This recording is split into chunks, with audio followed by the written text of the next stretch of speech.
톡톡사용 구독자 여러분들 안녕하세요. 저는 곧 딸의 결혼이라는 감격스러운 행사를 앞두고 있는 50대 엄마 구독자입니다.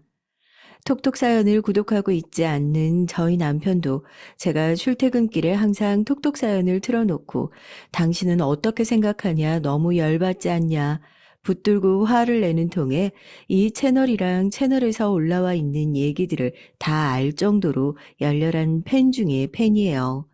저는 지금 남편이랑 결혼한 지 올해가 딱 30주년, 남편이랑 동업을 시작한 지도 딱 30주년이 됐습니다. 30년 동안 같이 일을 하면서 그렇게 꼭 붙어서 출퇴근을 하고 톡톡 사연 채널이 생긴 지 얼마 안 됐을 때부터 이 사연을 같이 들었으니 저희 남편도 애청자까지는 아니더라도 애청자 발끝 정도는 따라올 정도다 이렇게 얘기할 수 있으려나요? 남편이랑 결혼을 하고 동업을 시작하면서부터 자영업자의 인생이라는 게 그렇잖아요. 참 순탄치가 않았거든요. 더군다나 저희가 순탄치 않았던 이유가 단순히 일을 못해서 저희 일이 어려워서가 아니라 주변 환경 때문이었으니까 생판남으로 시집을 온 제 입장에서는 참 힘들 수밖에 없더라고요. 그런데도 여기다 제가 이렇게 힘들게 살았다 사연을 한 번도 제보할 생각은 하지 않았어요. 왜냐고요? 그건 다 제가 감당 가능할 정도의 화제였으니까요. 그건 제가 이렇게 사연을 제보하겠다고 두 팔을 걷어붙이고 나섰다는 것은 그만큼 참을 수 없는 일이 저에게도 생겼기 때문입니다. 더군다나 딸의 결혼이라는 경사스러운 일을 앞두고 집안을 죄다 엎어버릴 정도였으니 얼마나 큰일이었겠어요. 제가 이렇게 사연을 제보하면 실명을 밝히지 않더라도 애청자인 남편과 주변 사람들은 전부 제 얘기인 것 알 것 같아 그런 큰 위험 부담을 안고서라도 이왕 복수를 할 거 제대로 복수를 하고 쪽을 주자 싶어서 여러 허락을 받아 이렇게 펜을 들었습니다. 서론이 길긴 했는데요. 제가 이렇게 머리 꼭대기까지 화가 나서 사연을 쓰는 지금도 손이 부들부들 떨릴 정도인 그런 일이 왜 생기게 됐는지 지금부터 말씀드릴게요. 결혼 30주년, 그 30이라는 숫자가 지금만큼 무겁게 다가올 때가 없네요. 평범한 월급쟁이였던 아버지와 따뜻하게 집안 살림을 꾸려 나가셨던 어머니 밑에서 나고 자란 저에게 저희 아버지는 늘 이런 말씀을 하셨어요. 월급쟁이 인생이 제일 편하다. 절대 사업하는 놈들 만나지 말아라. 사업하는 놈들은 죄다 사기꾼밖에 없다. 남 등쳐먹지 않고서는 절대 그렇게 큰 돈 벌 수 없다. 사업가 마누라가 되면 우는 날이 많아지니 크게 벌지 못하더라도 아버지처럼 월급 받아 따박따박 집으로 가져오는 사람 만나야 인생 편하게 살 수 있다라고요. 저희 아버지가 그렇게 사업가에게 학을 뗐던 이유는 결국 아버지가 사업을 하다가 크게 말아먹어 보신 전적이 있기 때문이셨어요. 그때 어머니가 하도 고생을 많이 하셔서 그래서 그 이후로는 평생 손에 물 한 방울을 안 묻히고 살아도 구박을 할 수가 없다고.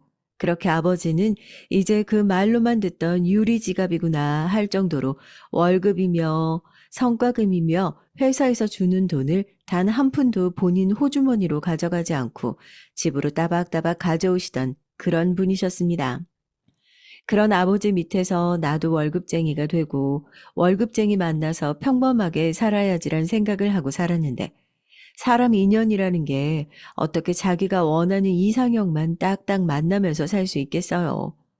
대학을 졸업하고 저는 방제공장 정리로 취업해서 일을 하고 있었고 성실하게 일을 하던 저를 좋게 보신 사장님께서 본인 아시는 사장님의 뭐 조카라고 이제 막 회사를 세우네 마네 하고 있는 사람인데 사람도 성실하고 남자답고 괜찮으니까 한 번만 만나보라고 저를 그렇게 부추기시더라고요. 아는 사장님의 조카면 남이나 다름없는 사이고 그 사장님도 지금 생각해보니까 어찌 보면 야 선짜리나 한번 알아봐줘. 적당한 사람 있으면 소개 좀 시켜줘. 이런 빈말에 대충 분위기 맞춰주는 척 저를 소개시켜 주신 걸 텐데요. 이렇게 빈말과 빈말이 만나서 주선해준 선자리에서 젊은 남녀가 서로 첫눈에 반해 연인이 됩니다. 그때 저희 남편이요. 참 멋있었죠. 물론 지금도 멋있는 사람이긴 합니다만 그때는 나이가 더 젊었으니까 뭔가 눈에 힘도 빡 들어가 있고 이제 막 돈 좀 모아서 사업 한번 시작해 보겠다고 그 젊은이들만 가질 수 있는 패기가 있는 사람이었어요. 그때 처음 만난 선자리에서 저를 보고 뭐라고 했냐면요. 뭐 얼굴이 예쁘다, 제 스타일이시다 그런 얘기도 아니고 대뜸 그랬다니까요. 저랑 결혼하시면 평생 억울한 일은 없게 그렇게 해주겠다고요.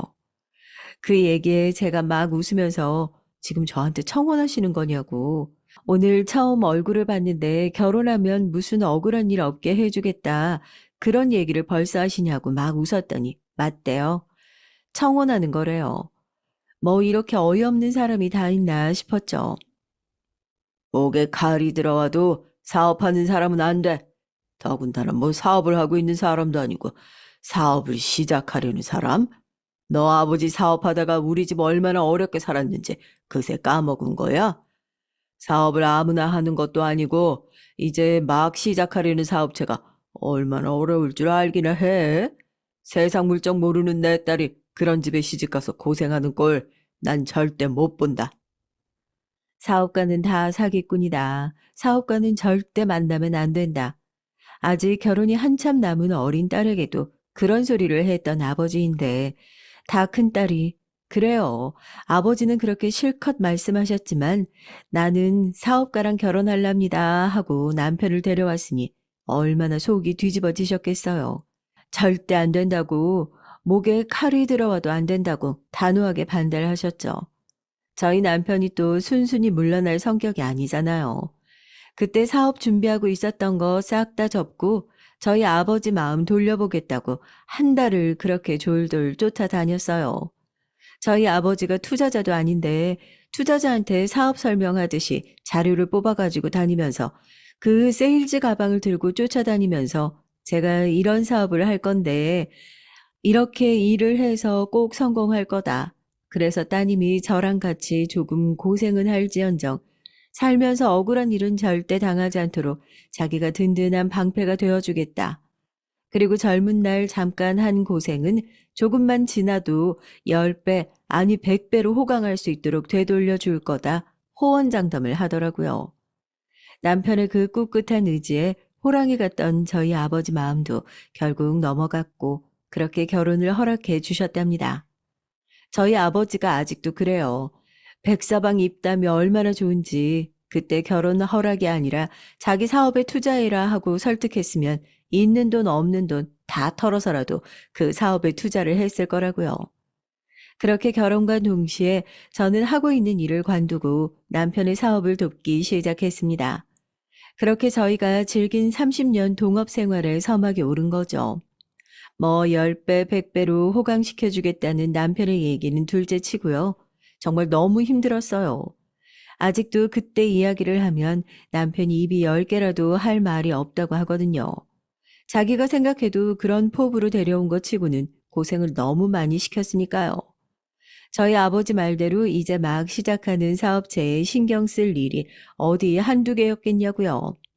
저희 공장이 전지 관련 회사라서 연구원이 꼭 필요한 직종이다 보니까 어디 전국에서 날고 긴다 하는 대기업 출신 연구원들을 찾아가서 우리 회사 한 번만 와달라. 월급은 달라는 대로 줄 테니까 도와달라. 이렇게 사람들 찾아다니면서 설득해서 회사로 데려오는 것도 참 일이었다니까요.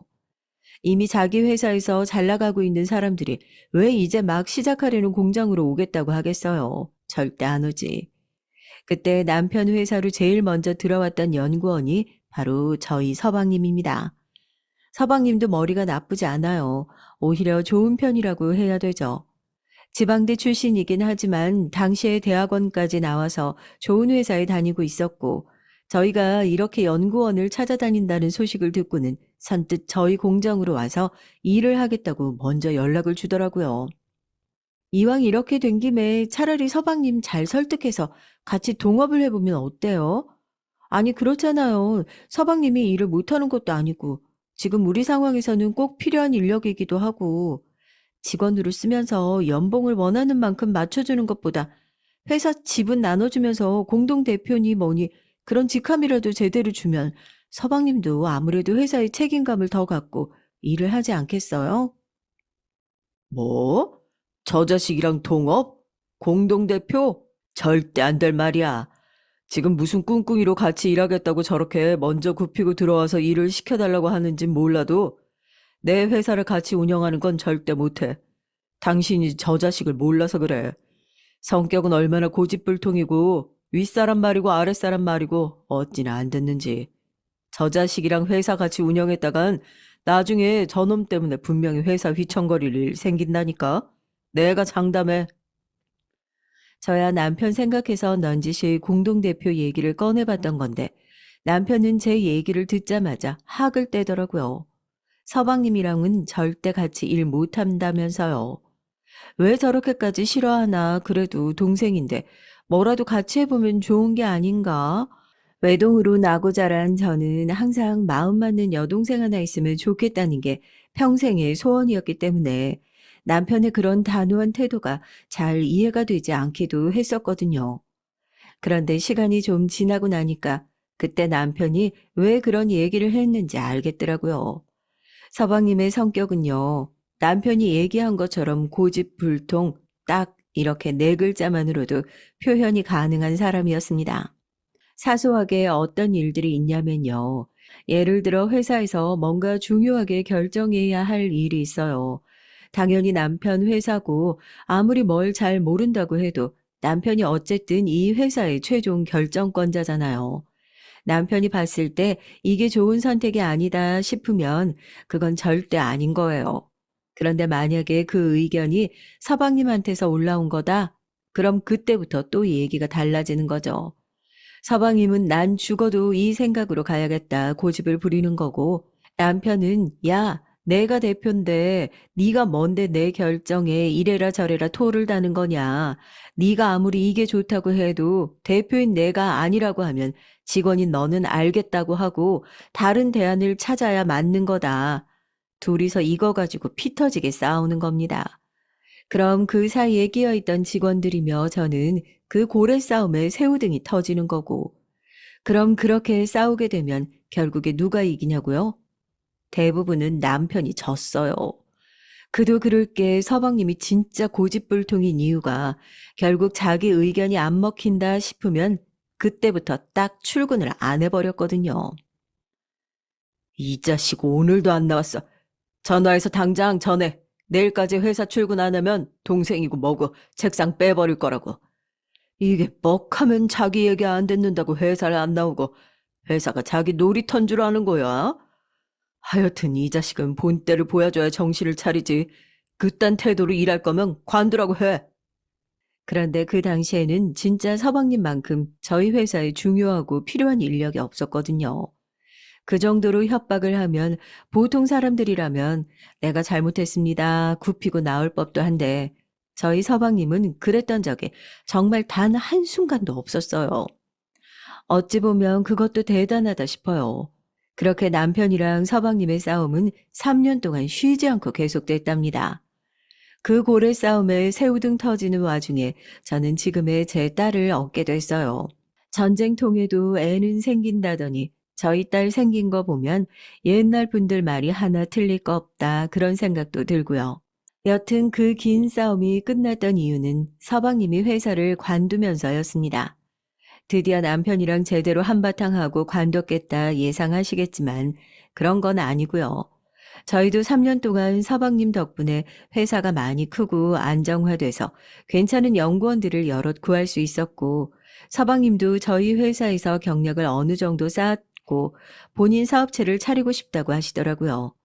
저는 그래도 서방님만큼 일을 잘하고 괜찮았던 사람이 없었으니까 조금 더 붙들어 놓자 그렇게 남편을 설득했는데 남편은 또 자기 동생이라고 쟤도 이제 배울 만큼 배웠으면 하산해서 자기 살 거 꾸려봐야 하지 않겠냐면서 그렇게 퇴직금 두둑이 챙겨서 보내드렸습니다.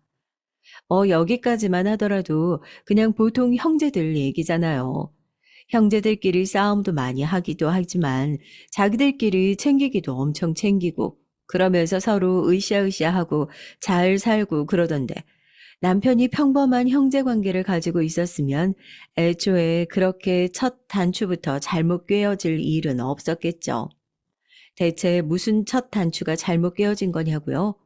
그건 바로 서방님의 결혼. 그러니까 제 동서될 사람에 대한 어마어마한 문제였습니다. 서방님이 저희 회사를 간두고 사업체를 차린 지 얼마 되지 않아서 그런 얘기가 들리더라고요. 저희 서방님이 곧 결혼을 할 수도 있다는 얘기요.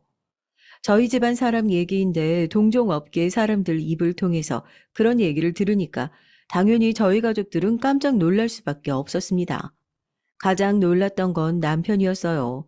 남편 성격이 동생 한정으로 불같은데 그 얘기를 듣자마자 서방님이 일하고 있는 공장에 말도 없이 들이닥쳐서 전후 사정을 따져 물었죠.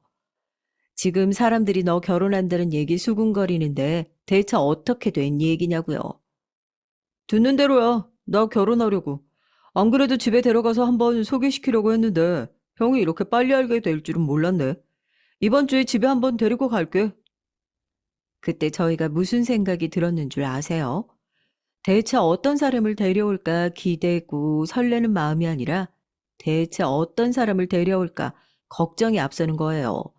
서방님이야 워낙 상의 한마디 없이 잘못된 선택을 하는 것으로 유명한 사람이었고 저희에게 결혼할 여자가 있다는 소식이 제일 늦게 들어올 정도면 뭔가 있어서 숨긴 게 분명하다. 그게 저희 결론이었거든요.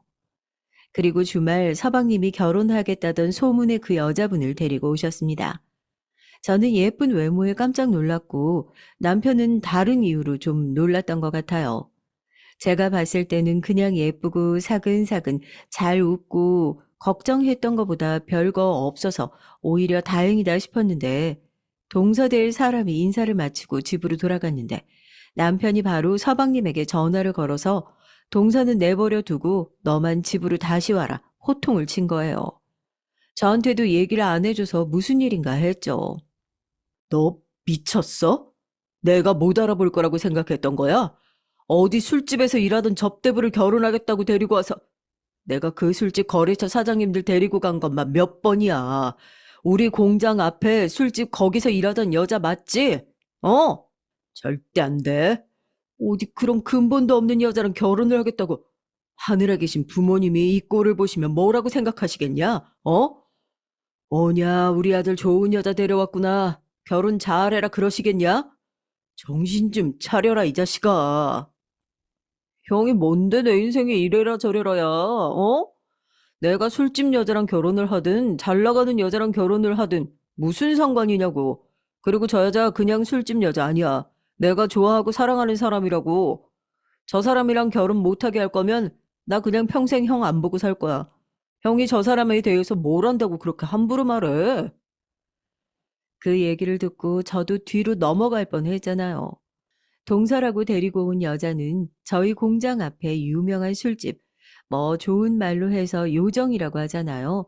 동네에서 사업 좀 하고 돈 좀 만진다 하는 사람들이 보면 얼굴 다 안다고 할 정도로 유명한 접대부 출신이라는 거예요.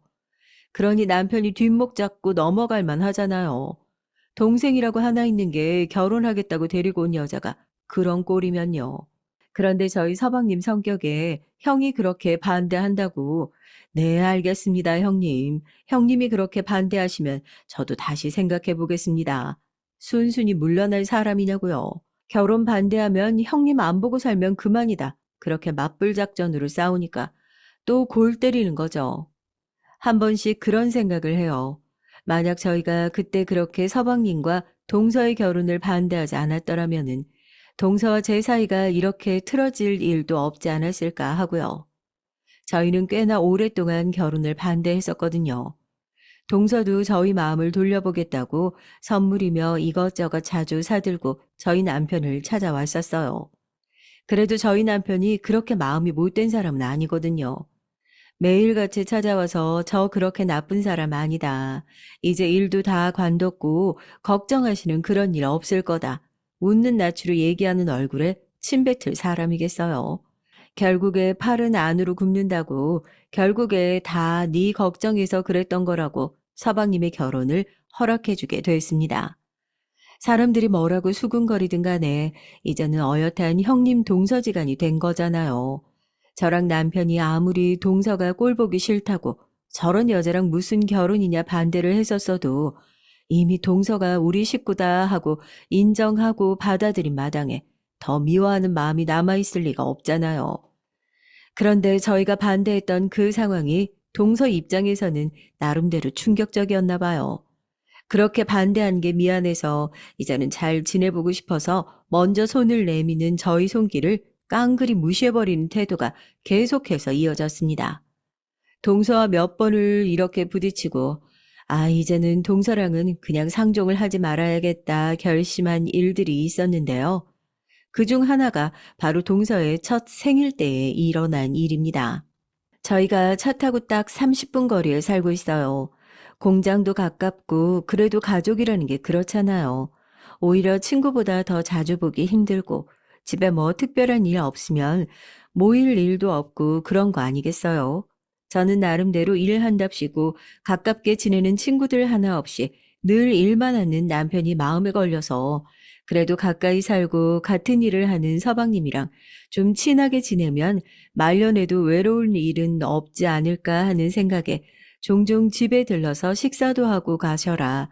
어떻게 보면 그렇게 먼저 손을 내밀곤 했어요. 이번 주말에 하는 일 없으면 형이랑 골프라도 치러 갔다 오자. 같이 운동하러 간 지도 오래됐고 너도 뭐 주말에 딱히 라운딩 약속 없을 거 아니야. 시간 좀 내봐. 이번 주말은 안 돼. 이번 주말은 다영이 생일이라서 저녁이라도 같이 먹어야지. 어머, 이번 주말이 동서 생일이라고요? 서방님 그러지 마시고 이번 주말에 동서 데리고 저희 집으로 오세요.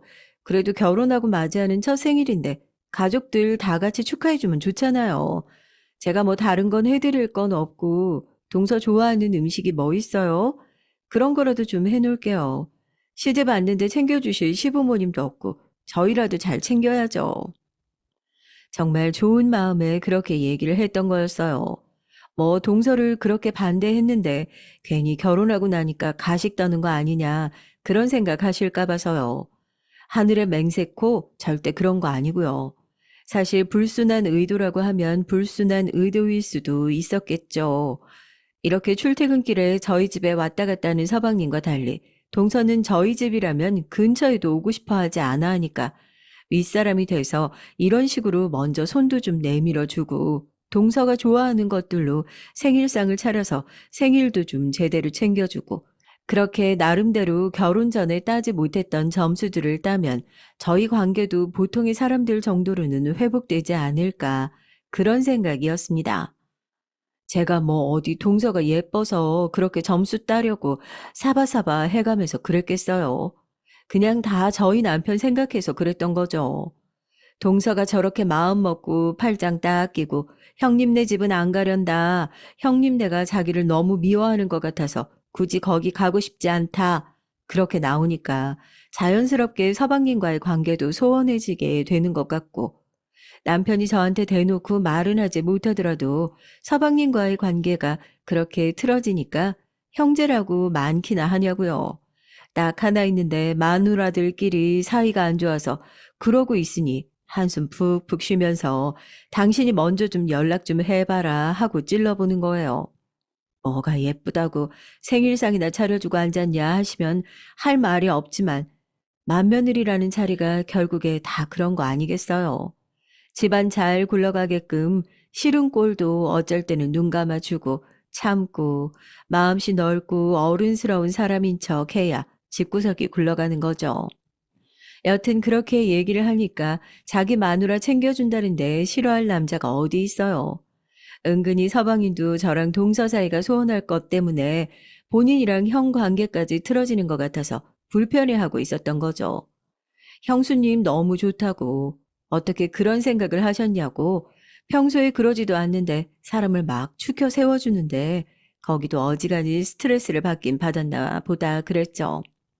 그런데 사람이 안 하던 짓을 하면 꼭 사달이 난다고 관계 회복을 위해서 제 딴에는 엄청나게 신경을 썼던 그 자리가 안 그래도 간당간당하게 붙어있던 저희 사이를 완전히 갈라놓는 계기가 될 거라고는 정말 상상도 하지 못했습니다. 대체 무슨 일이 있었냐고요? 들어보시면 아마 무슨 이런 여자가 다 있냐. 저 대신 상이라도 엎어버리고 싶다고 하실걸요. 동서 생일이라고 제가 얼마나 난리를 떨어가면서 생일상을 준비했는지 몰라요. 금요일에 퇴근하고 남편이랑 장만 30만 원어치를 봐가지고 올 정도였으니까요. 시부모님이 안 계시니까 시부모님 생신 때도 이렇게 어마어마한 생일상 준비는 해본 적이 없는 것 같은데 동서가 뭐라고 내가 이 고생을 하고 있나 싶기도 했는데 그냥 좋게 좋게 생각하기로 했죠. 그래, 동서도 가족도 없는데 이 집에 시집 와서 홀로 외롭게 지냈을 거고 어차피 이 집안에서 남인 사람은 나랑 동서 둘밖에 없는데 이렇게 여자 둘이서라도 으쌰으쌰 하면서 잘 지내봐야지 했죠. 사실 이 며느리들 사이의 관계라는 게 참 그렇잖아요. 어디서 그런 얘기를 들어본 적이 있어요. 며느리와 시댁은 남편이라는 견고한 교집합으로 연결되어 있다고요.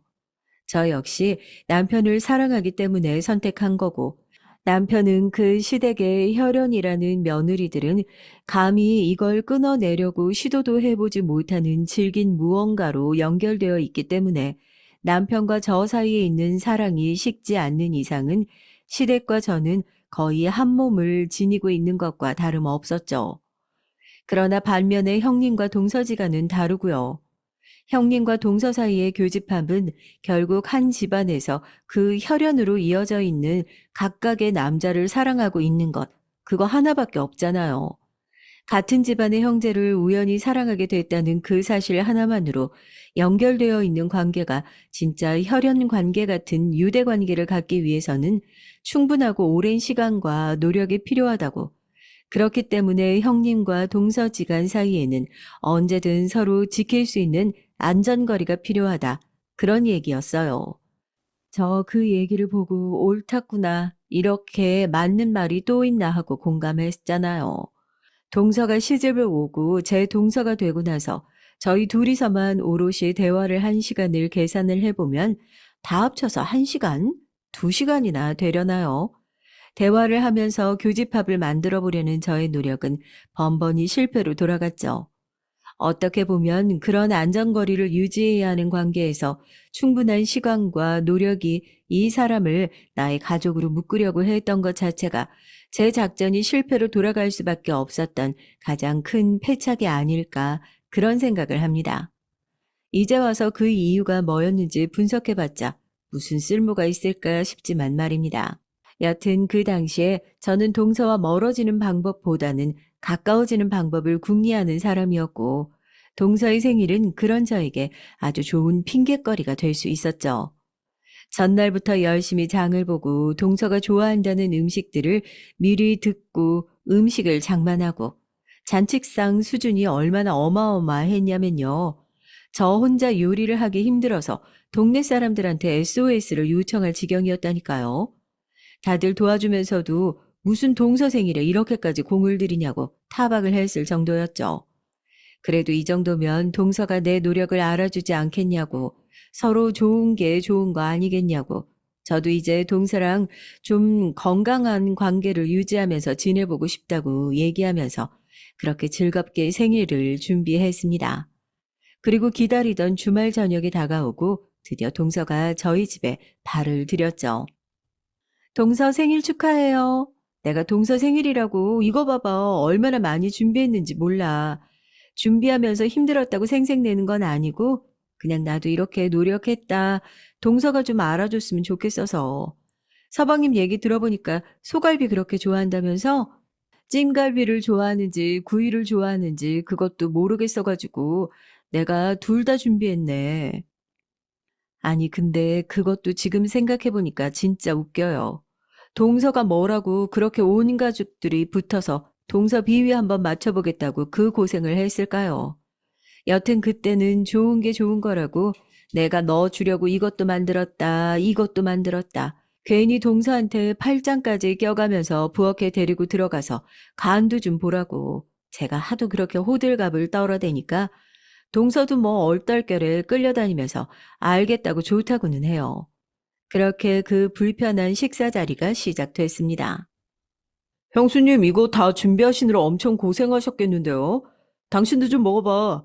이 사람 첫 생일이고 시부모님도 안 계셔서 결혼할 때도 제대로 못 챙겨준 것 같아서 미안했는데 그래도 형님이랑 형수님 덕분에 이제 좀 가족 노릇 제대로 하는 것 같아서 감사해요. 어떻게 동서 입에는 좀 잘 맞아?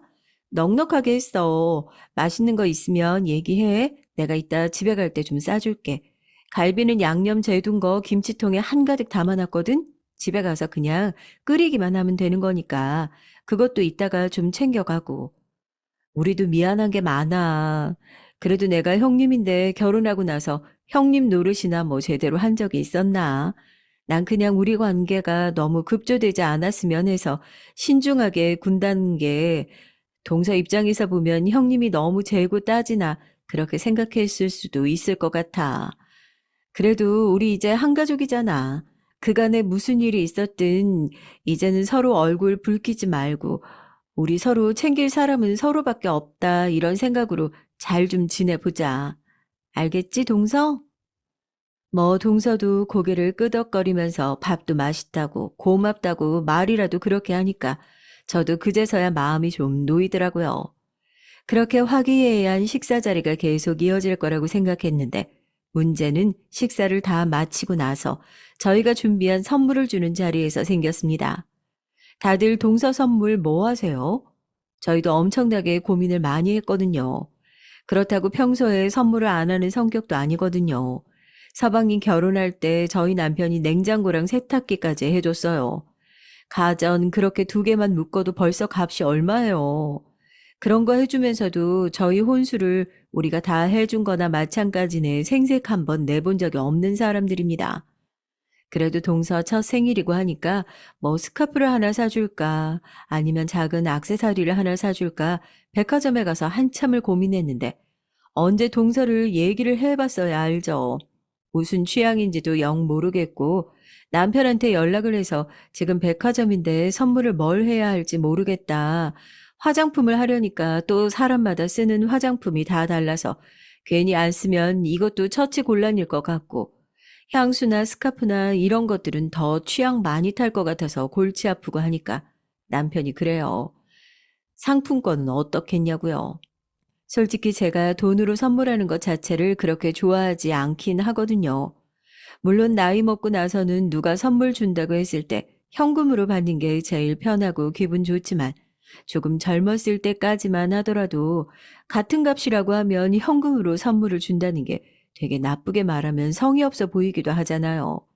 그래서 아무리 그래도 동서 첫 생일인데 상품권을 주면 그건 그거 나름대로 기분 나빠하지 않을까 그런 생각을 했죠. 물건을 사면 취향 때문에 갈릴 거고 그럴 바에는 가서 본인이 원하는 거 사라고 상품권 챙겨주는 게 제일 낫지 않겠어? 너무 고민하지 말고 그냥 적당선에서 상품권으로 챙겨줘. 재수 씨도 그걸 더 고맙다고 할 거야.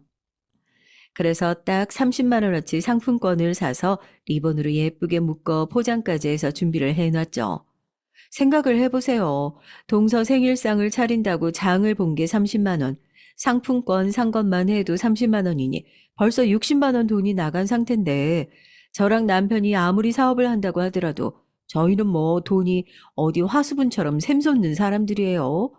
저희도 나름대로 첫 생일이다 뭐다 하니까 큰맘 먹고 힘을 준 거죠.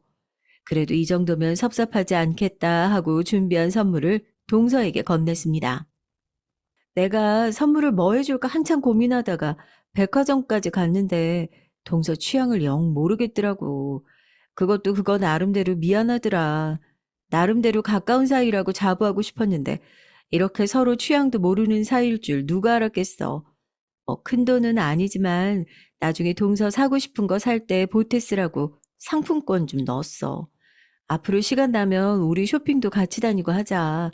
나도 동서가 어떤 걸 좋아하는지 좀 알고 보고 해야 나중에 이렇게 상품권으로 안 하고 동서가 좋아하는 선물 사주지. 성의 없다고 생각하지 말고 고민을 참 많이 했나 보다 그렇게 생각해주면 좋겠네. 내 마음 이해하지? 그러니까 저희가 걱정하는 최대치는 상품권을 선물해서 동서가 성의 없다고 생각하지 않을까 이거였죠. 저런 반응이 튀어나올 거라고는 상상도 하지 못했었거든요. 대체 무슨 반응이었냐고요? 선물이라는 얘기에 화색이 돌던 동서는 저희에게 상품권 봉투를 받아들자마자 묶여있는 리본을 풀고 저희 앞에서 봉투를 열어 액수를 확인하더라고요. 그 행동만으로도 너무 충격적이하고 당황했죠. 아니, 선물을 주면 더군다나 상품권이나 현금으로 선물을 주면 준 사람 앞에서는 민망하니까 보통 뒤에 가서 액수를 확인한다거나 하지 않나요? 저는 그런 게 기본 상식이라고 생각했는데 동서는 그런 기본 상식조차 없는 사람이라는 걸 깜빡한 겁니다. 그리고 더 충격적이었던 건요. 이어지는 동서의 반응이었습니다. 액수를 확인한 동서는 저희 앞에서 봉투 안에 있는 상품권을 꺼내 액수를 확인하고 몇 번이나 빈 봉투를 뒤집어 보고 형광등에 비춰보는 등 누가 봐도 이것밖에 안 넣었었냐는 반응으로 선물을 받아들더라고요. 그 행동이 너무 황당하고 어이가 없어서 저희도 벙쪄서 쳐다만 보고 있었어요. 이게 전부라는 걸 이제 확실하게 알았는지 동서가 저희를 보고 팩 짜증을 내더라고요. 형님, 선물이 정말 이게 다인 거예요? 아무리 그래도 그렇지. 이거 가지고는 어디 시장 가서도 가방 하나 못 살 돈이에요. 이거 가지고 뭘 보태서 뭘 사라고 주신 거예요, 지금? 당신도 그만해. 형님이랑 형수님이 신경 써서 챙겨주신 자리인데 꼭 분위기로 그렇게 만들어야 속이 시원하겠어? 액수가 뭐가 중요하다고 그래. 나름대로 넉넉하게 챙겨주신 것 같은데. 모자란 거 있으면 차라리 나한테 얘기를 해. 내가 더 챙겨줄 테니까. 아니, 그렇잖아요. 내가 두 분 어떻게 사시는 거 뻔히 아는데. 벌이가 안 좋으신 것도 아니고. 뭐 생일상 차려주신 거? 고마워요. 너무 감사하죠. 그런데 뭐 귀한 선물 주시는 것처럼 판은 다 깔아놓으시고 저한테 이런 걸 주신다는 게 아무리 생각해도 저는 그냥 저를 무시하는 거라고밖에 생각이 안 들거든요. 형님은 항상 그랬어요. 제가 시집 올 때부터 은근히 저 술집 출신이라고 무시하셨던 거 제가 모를 줄 아세요? 이것도 결국 그런 거잖아요. 그 말에 저도 화들짝 놀라면서 아니다, 무슨 얘기를 하는 거냐. 내가 언제 동서를 무시했냐. 한바탕 또 난리가 났습니다. 생각해 보세요. 동서가 시집 오고 난 이후에 계속 이렇게 사이가 안 좋았던 건 아니었거든요. 신혼 초에는 저희가 집에도 종종 놀러 오고 했는데 그때도 이런 동서의 자격지심 때문에 별것도 아닌 것 가지고 토라지고 짜증을 내기 일쑤였어요. 예를 들어서 이제 막 시집 온 사람이 살림을 잘 해봤자 얼마나 잘하겠어요.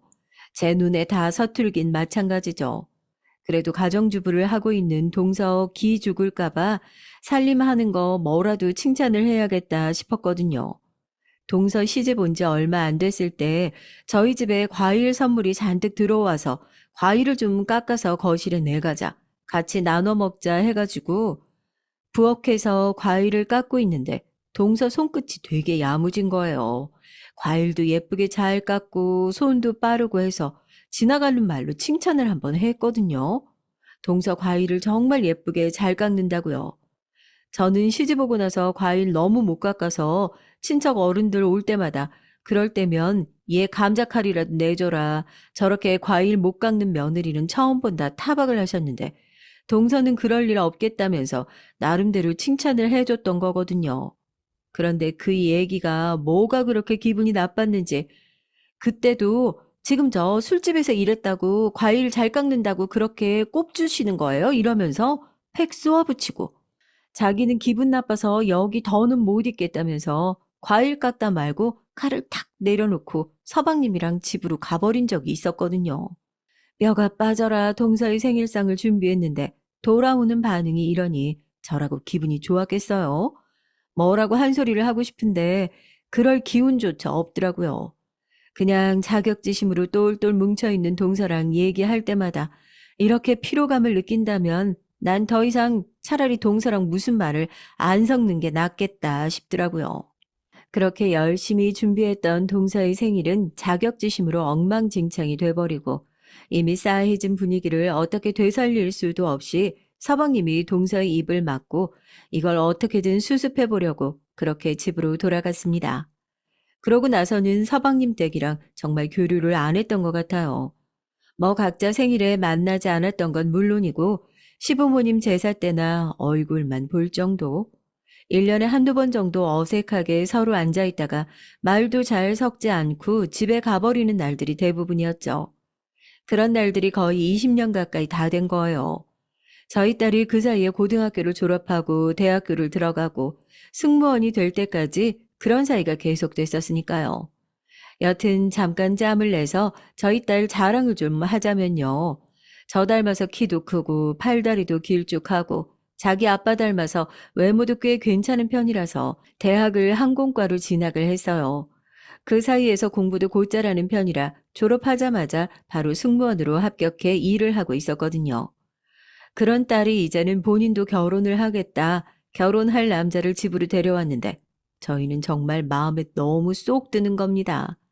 비행하다가 만났다는데 남들이 다 부러워하는 의사 사위를 저희도 얻게 된 거예요.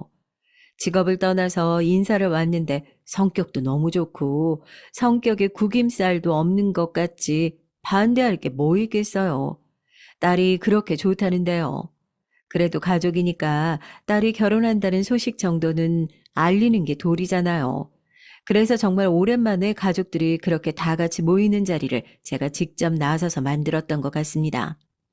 뭐 굳이 노력해서 다시 만나고 싶은 사이도 아니었지만 오로지 딸이 더 많은 사람한테 그래 하다못해 30분 거리에 살고 있는 가족들한테 제대로 축하받으면 좋겠다 싶은 마음에 남편을 통해 서방님에게 연락을 했죠.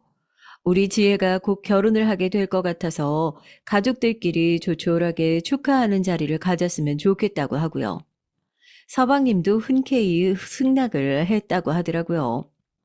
한번 그런 일을 겪고 나니까 동서를 위해서 뭐 음식을 장만하고 그런 것들이 얼마나 부질없는 짓들인지 알게 돼서 이번엔 그냥 나가서 식당에서 다 같이 밥을 먹자 하고 그렇게 식당에서 저와 남편, 딸, 그리고 서방님, 동서까지 남들이 보면 적다고 할 수도 있겠지만 저희 5식구가 모두 모였습니다.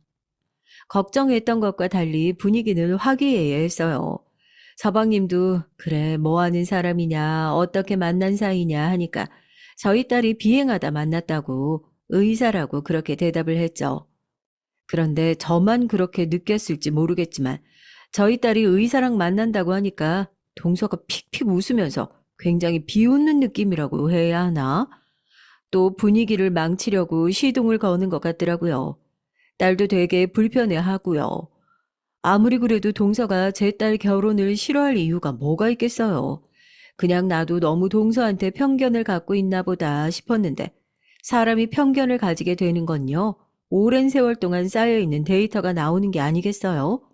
결국 식사 자리 내내 불편한 티를 팍팍 내던 동서는 제 딸을 붙잡고 해서는 안 될 소리를 해서 제가 사연을 쓰기로 결심했던 그 사건을 만들게 됩니다. 식사 자리가 무르익고 술이 어느 정도 들어가니까 이전에 불쾌했던 관계라는 걸 깜빡할 정도로 분위기가 많이 풀어졌더라고요. 저도 그래서 크게 신경 안 쓰고 화기애애한 분위기를 즐기고 있었고요. 안 그래도 좀 불안불안했어요. 평소에 술을 그렇게 잘 마시지도 못하면서 한 번 먹었다면 멈출 줄을 모르는 동서가 저희가 다 있는 자리인데도 벌컥벌컥 그렇게 술을 들이키더니만 웃으면서 밥을 먹고 있는 저희 딸한테 동서도 웃으면서 갑자기 막말을 시전하는 거예요. 승무원들이 비행기에서 좋은 남자 한번 만나보려고 별의 별짓을 다 한다고 하더니 지혜 너도 결국에 성공했나 보구나? 의사 남편이라니.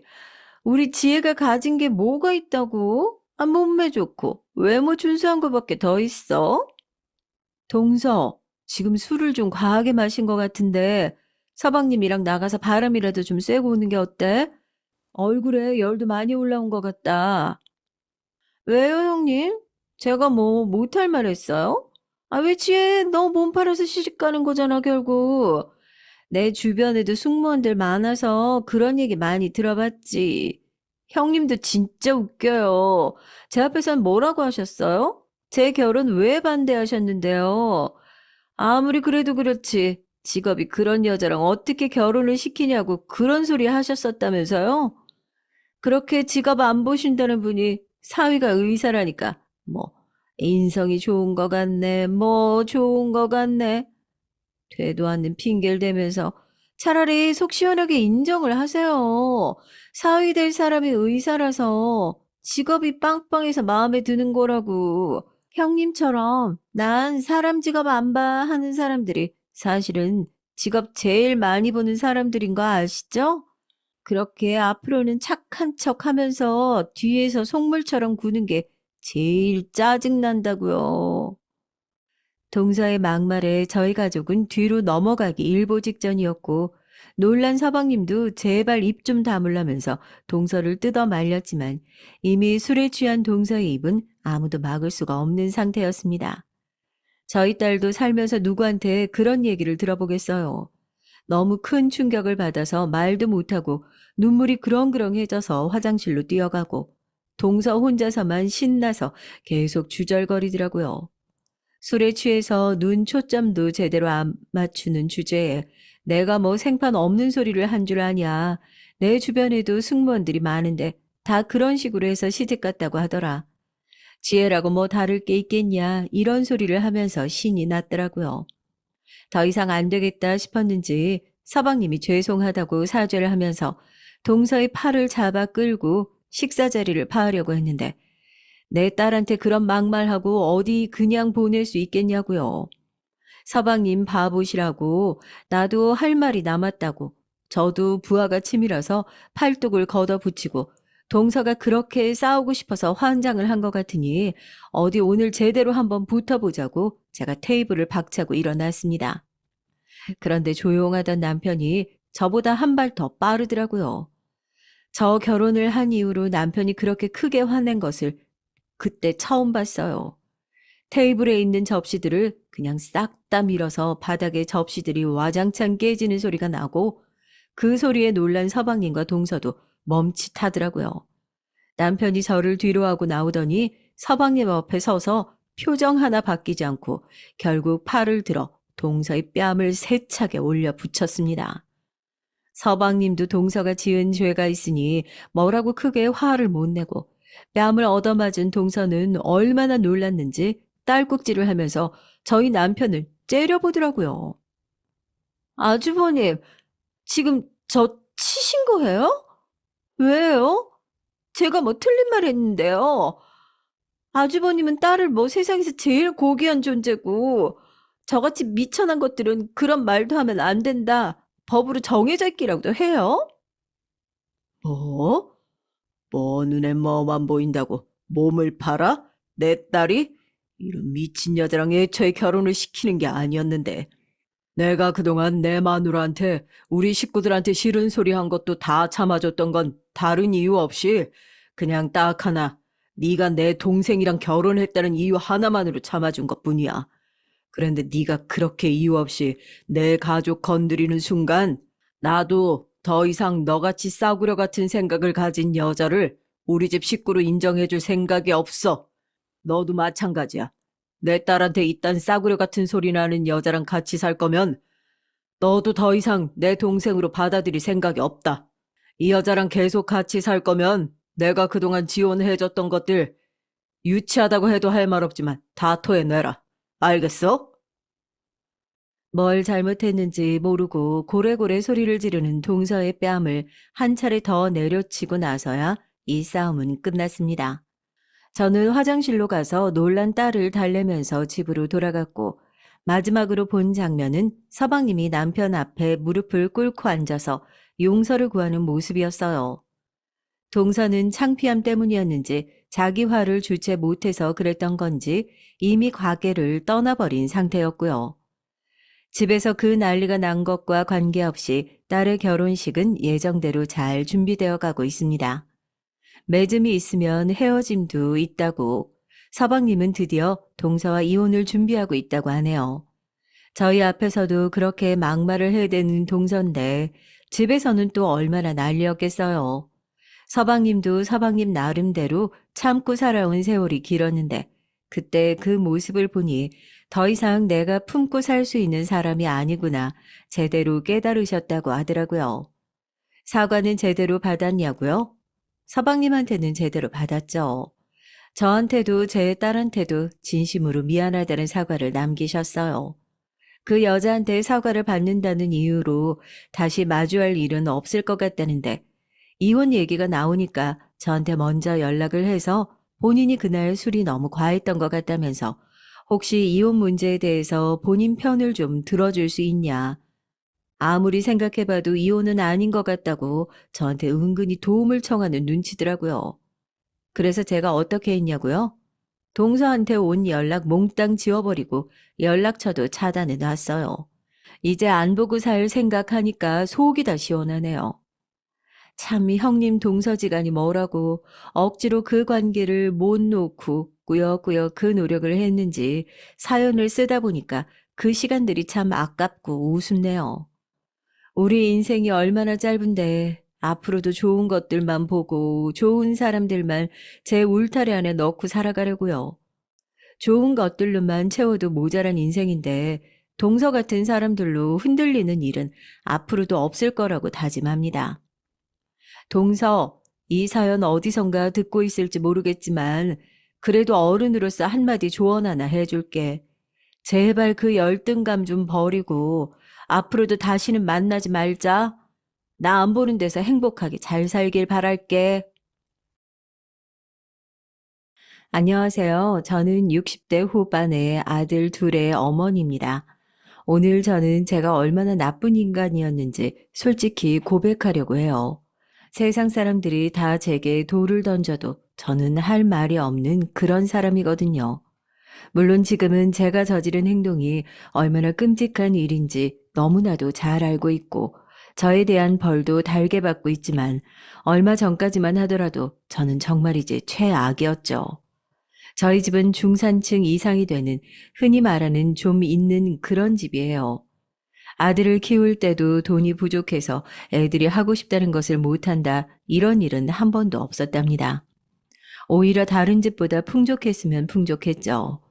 윈도우 컴퓨터가 보급된 지 얼마 되지 않았을 시절 저희 집에는 아들 둘이서 싸우지 말라고 하고 컴퓨터가 2대나 있었고 인터넷도 마음껏 사용하라고 전화선을 따로 넣을 정도였어요.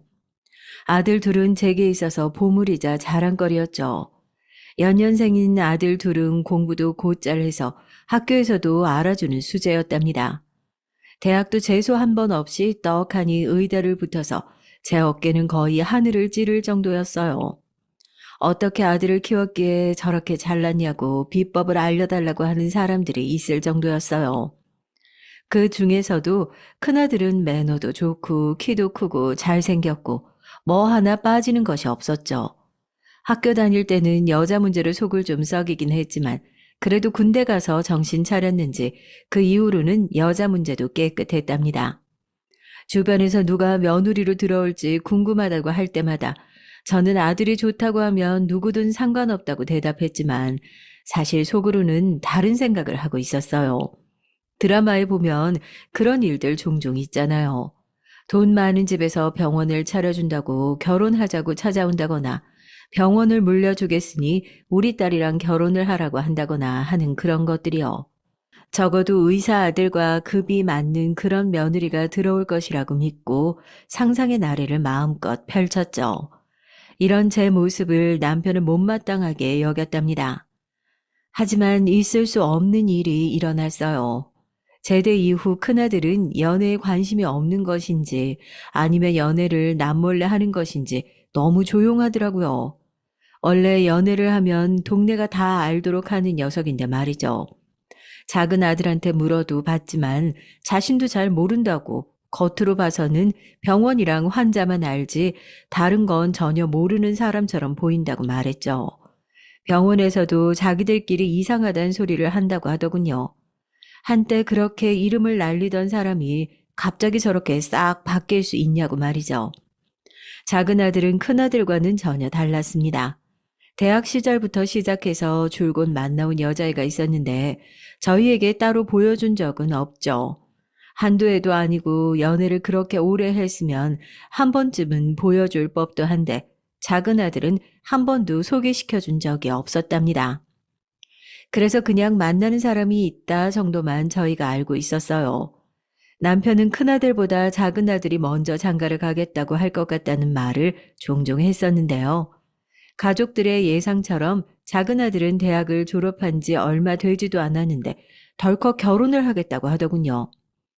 남편과 저는 드디어 비밀처럼 숨겨두었던 여자친구를 볼 수 있냐고 다들 기대에 차 있었어요. 작은 며느리는 같은 병원에서 일하는 약사라고 하더군요. 처음 인사를 와서는 싹싹하고 말도 어찌나 예쁘게 하는지 정말 마음에 쏙 들었습니다. 거기다 사돈되는 분들이 두 분 다 대학 교수라는 얘기를 듣고 난 후에 더 마음에 들더라고요. 작은 아들하고 너무 잘 어울린다 싶었답니다. 요즘은 결혼 준비라고 해봤자 애들이 자기들끼리 알아서 하는 경우가 많잖아요. 친구들을 보니까 부모님들이 나서서 하는 일이 많이 없는 것 같더라고요. 저 역시도 둘만 좋으면 된다는 생각으로 아이들이 준비하는 것을 보기만 했죠. 그런데 하루는 작은 며느리가 제게 줄 것이 있다면서 집으로 오겠다고 하더라고요. 저는 주고받을 것들은 이미 다 했는데 무슨 일인가 싶었어요. 작은 며느리는 작은 상자를 내밀면서 제게 주려고 준비했다고 말했습니다. 저는 내심 기대가 되더라고요. 친구 중에 한 명이 며느리한테 목걸이를 받았다고 자랑을 했었거든요. 진주로 된 것이지만 며느리가 줬다고 하니까 그게 그렇게 부럽더라고요. 저는 내심 기대를 하면서 상자를 열었다가 너무 놀라서 다시 닫고 작은 며느리를 바라봤습니다. 방금 제가 본 것이 사실이 맞나 싶을 정도였어요. 아유, 결혼은 너희들끼리 하는데 뭘 이런 걸 준비를 해. 나한테 줄 게 아니라 너희들 예물을 하나라도 더 맞추든가 아니면 신혼살림에 보태야지. 어머니, 이건 저희 결혼 준비하고는 아무런 관계가 없어요. 그냥 제가 어머님께 해드리고 싶어서 따로 준비했어요. 이 사람도 모르고 있었어요. 엄마, 뭔데 그렇게 놀란 얼굴을 해요? 나한테는 말도 없이 뭘 준비했게 엄마가 이렇게 놀라시는 건데. 상자를 열어본 아들 역시 놀라긴 마찬가지였죠. 작은 상자 안에는 다이아몬드가 박혀 있는 브로치가 들어 있었거든요. 알의 크기가 한눈에 봐도 보통 결혼 반지에나 들어갈 만큼 컸어요. 저는 무슨 돈이 있다고 이런 걸 준비했냐고 작은 며느리에게 말했지만 속으로는 어깨춤을 추고 싶을 만큼 신이 났습니다. 진주를 받고 며칠 제게 자랑한 친구에게 당장이라도 보여주고 싶었죠. 우리 작은 며느리가 선물로 준 것이라고 말이죠. 작은 며느리는 방긋 웃으면서 아들 키우느라 고생하셨는데 감사한 마음에 조금이라도 표현하고 싶다고 말했습니다. 정말이지 복덩이가 따로 없구나 싶었어요. 결혼식은 유명 호텔에서 진행됐는데요. 작은 며느리 쪽 손님들이 얼마나 많이 모여들었는지 식장에 사람이 꽉 찼음에도 불구하고 들어오지 못한 사람들이 가득했습니다. 그중에는 TV에서 본 사람들도 있었죠. 살짝 위축되는 기분이 들긴 했지만 손님들이 많이 와서 아이들 앞날을 축하해 준다고 생각하니 금방 잊어버리게 됐습니다. 작은 아들을 그렇게 장가 보내고 나니 큰아들도 이대로 두면 안 되겠다는 생각이 들었어요. 이 녀석이 움직일 생각이 없으면 저라도 나서야겠다 싶었죠. 그래서 여기저기 중매를 부탁했더니 아니나 다를까 앞다투어 제게 사진을 주더라고요. 그 중에서 괜찮겠다 싶은 애들로 큰아들에게 선을 보라고 했더니 단칼에 거절을 하더라고요. 저는 너무 놀라서 순간 할 말을 잃었습니다. 평소 부모님 말씀에 무조건 알겠다는 말만 하던 큰아들이 이렇게 나올 것이라고는 생각지 못했던 저는 이유가 있냐고 물었지만 큰아들은 아직 이런 것에 관심이 없다고만 했어요. 아니, 네 동생도 짝을 찾아서 결혼을 했는데 너는 그럼 그냥 이대로 혼자 늙어 죽을 거야? 대학 시절에는 그렇게 연애한다고 사람 속을 썩이더니 이젠 또 연애는 뒷전이고 일만 한다고 난리니 나 원차 결혼 언제 할 건데 전화하면 매번 병원이라고만 하고 너 집에는 제대로 들어가니? 바쁘다고 그래서 병원 근처에 방도 구해서 나갔잖아. 제가 알아서 해요. 아직은 그런데 신경 쓸 상황이 아니니까 좀 그냥 두세요. 어떻게 가만히 두고 보라는 거야. 그러지 말고 만나봐. 내가 딱 약속 잡아둘 테니까 괜히 빼지 말고 나가. 알겠지, 아들? 저는 큰아들의 만류에도 불구하고 선자리를 만들었어요. 큰아들은 마지못해 나가긴 했지만 마음에 들지 않는다며 애프터를 일체 신청하지 않더라고요.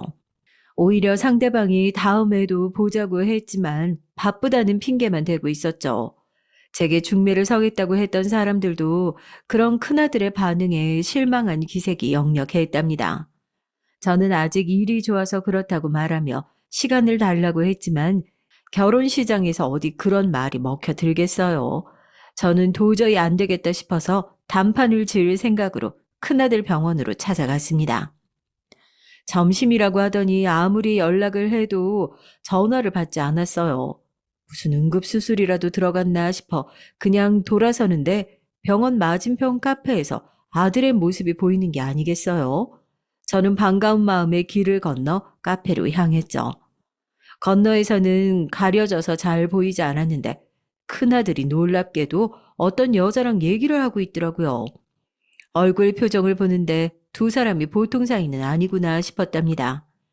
큰아들의 얼굴은 상기되어 있고 무슨 얘기를 하는지 연신 웃음을 짓고 있었죠. 저희한테는 그렇게 무뚝뚝하기로 소문난 큰아들이 저런 표정을 짓다니 솔직히 배신감마저 들 정도였습니다. 저는 당장이라도 들어가 누구냐고 물어보고 싶었지만 그렇게 했다가는 큰아들이 얼마나 화를 낼지 뻔히 그려져서 얌전히 집으로 돌아왔어요. 대신 저녁에 집에 오라는 문자를 남겼답니다. 저녁에 집으로 온 큰아들을 붙들고 저는 만나는 사람 있냐고 물었어요. 큰아들은 0.1초도 고민하지 않고 없다고 말했죠. 저는 정말 없냐고 몇 번을 물었지만 큰아들은 그런 사람이 있었으면 벌써 소개를 했지 선자리를 나갔겠냐고 하더군요. 그럼 오늘 점심시간에 병원 맞은편 카페에 앉아서 얘기하던 여잔 누군데? 아주 눈에서 꿀이 뚝뚝 떨어지더만. 네가 언제 그렇게 웃었다고 입이 귀에 걸려서는 내가 우리 아들이 이렇게 화사하게 웃는 줄 아는 아인지 오늘 처음 알았네. 오늘 병원 오셨어요? 언제요? 오신다는 말 없으셨잖아요. 선자리만 나가면 파토를 내고 오니 내가 오늘은 단판을 지으려 찾아갔지. 그 여잔 누군데? 얘기한다고 정신이 팔려서 엄마 전화도 안 받고 있었던 거야? 너 부재중 찍힌 거 못 봤어? 큰아들은 어차피 집에 오라는 문자를 남기셨기에 따로 전화를 하지 않았다고 말하면서 제 눈치를 봤죠. 저는 연애하는 사이도 아니면서 그런 표정으로 상대방을 바라본다는 것이 전혀 이해가 되지 않았어요. 그래서 큰아들을 추궁했죠. 처음에는 몰라도 된다고 말하면서 말을 아끼더니만 제가 끈질기게 물어보자 결국은 좋아하는 사람이라고 자백을 하고 말았습니다. 아직 고백도 못했다고 말하면서 시기를 보고 있다고 말이에요. 저는 큰아들이 좋아하는 여자가 어떤 사람인지 너무나 궁금했습니다. 그래서 이것저것 물었지만 큰아들은 절대로 말해줄 수 없다고 하면서 정식으로 교제가 되면 그때 말하겠다고 했어요. 저는 살짝 불안하긴 했어요. 어릴 때부터 큰아들은 제가 싫어하겠다 싶으면 마지막까지 숨겨두고 말을 안 했거든요. 그래서 일단 저지르고 나서 제게 얘기를 했었죠. 저는 설마 다 커서도 그런 짓을 할까 싶어서 기다리겠다고 말은 했지만 내심 좀 긴장이 됐습니다. 그렇게 몇 달의 시간이 흐르고 하루는 큰아들이 엄청 행복한 얼굴로 집에 와서는 저번에 제가 본 여자와 정식으로 교제를 시작했다고 하더라고요. 무슨 로또라도 당첨된 사람의 얼굴을 하는 아들의 모습에 어처구니가 없었지만 그래도 자기가 좋다고 하는 여자가 고백을 받아줬다고 하니 우선은 축하해줬죠. 이제는 어떤 사람인지 알려줄 수 있지 않겠느냐 물었더니 큰아들은 순순히 얘기를 해줬습니다. 병원 오는 길에 보면 엄청 예쁜 꽃집 하나 있는데 기억나시죠? 거기 주인이에요. 제대하고 나서 병원에 복귀하자마자 제가 딱 찍었는데 좀처럼 기회를 안 주더라고요. 그냥 오며 가며 인사만 겨우 했죠. 그런데 저번에 부모님이 정기검진 왔다가 제가 그 사람 옷에 커피를 쏟으면서 따로 만나기 시작했어요. 계속 거절만 했는데 10번 찍어서 안 넘어가는 나무 없다는 말이 맞더라고요. 꽃집? 아이, 그 모퉁이에 있는 꽃집 말하는 거니? 거기 사장이라고? 청천벽력과도 같은 소리였습니다. 전 너무 황당해서 정말 그 사람이 확실하냐고 물었어요. 제발 아니라고 대답해 주길 바랬죠. 저도 그 꽃집에서 몇 번 꽃을 샀기 때문에 선명하게 기억하고 있었습니다. 선물용으로 무엇을 사가면 좋을까 고민하는 제게 다정한 목소리로 말을 걸어줘서 인상에 남았거든요. 꽃을 포장하는데 손이 고생을 참 많이 한 손이더라고요. 젊은 사람이 참하다 생각은 했지만 제 며느리가 될 수도 있다는 생각은 조금도 하지 못했어요. 저는 나이도 많아 보이던데 무슨 연애냐고 절대 안 된다고 했지만 이미 큰아들은 제 얘기를 전혀 듣지 않았습니다. 남편에게 좀 말려보라고 했지만 남편은 당장 결혼한다는 것도 아닌데 연애를 한다는데 성인이 된 지 한참인 아들의 연애에 참견할 생각이 드느냐고 핀잔을 주더라고요. 저는 조건 좋은 사람들 다 놔두고 왜 그런 여자냐고 했지만 가족 중에서 저만 그렇게 반응할 뿐 다들 환영하는 분위기였답니다. 오히려 가족들의 반응을 보니 저만 속물에 돈만 밝히는 그런 사람이 되어 있었죠. 저는 금방 헤어질 줄 알았습니다. 두 사람이 달라도 너무 다르니 만나봤자 얼마나 가겠나 싶었죠. 그래서 남편 말처럼 그냥 두고 보기로 했는데 이게 무슨 일인지 해가 넘어가도록 너무 잘 만나고 있더라고요.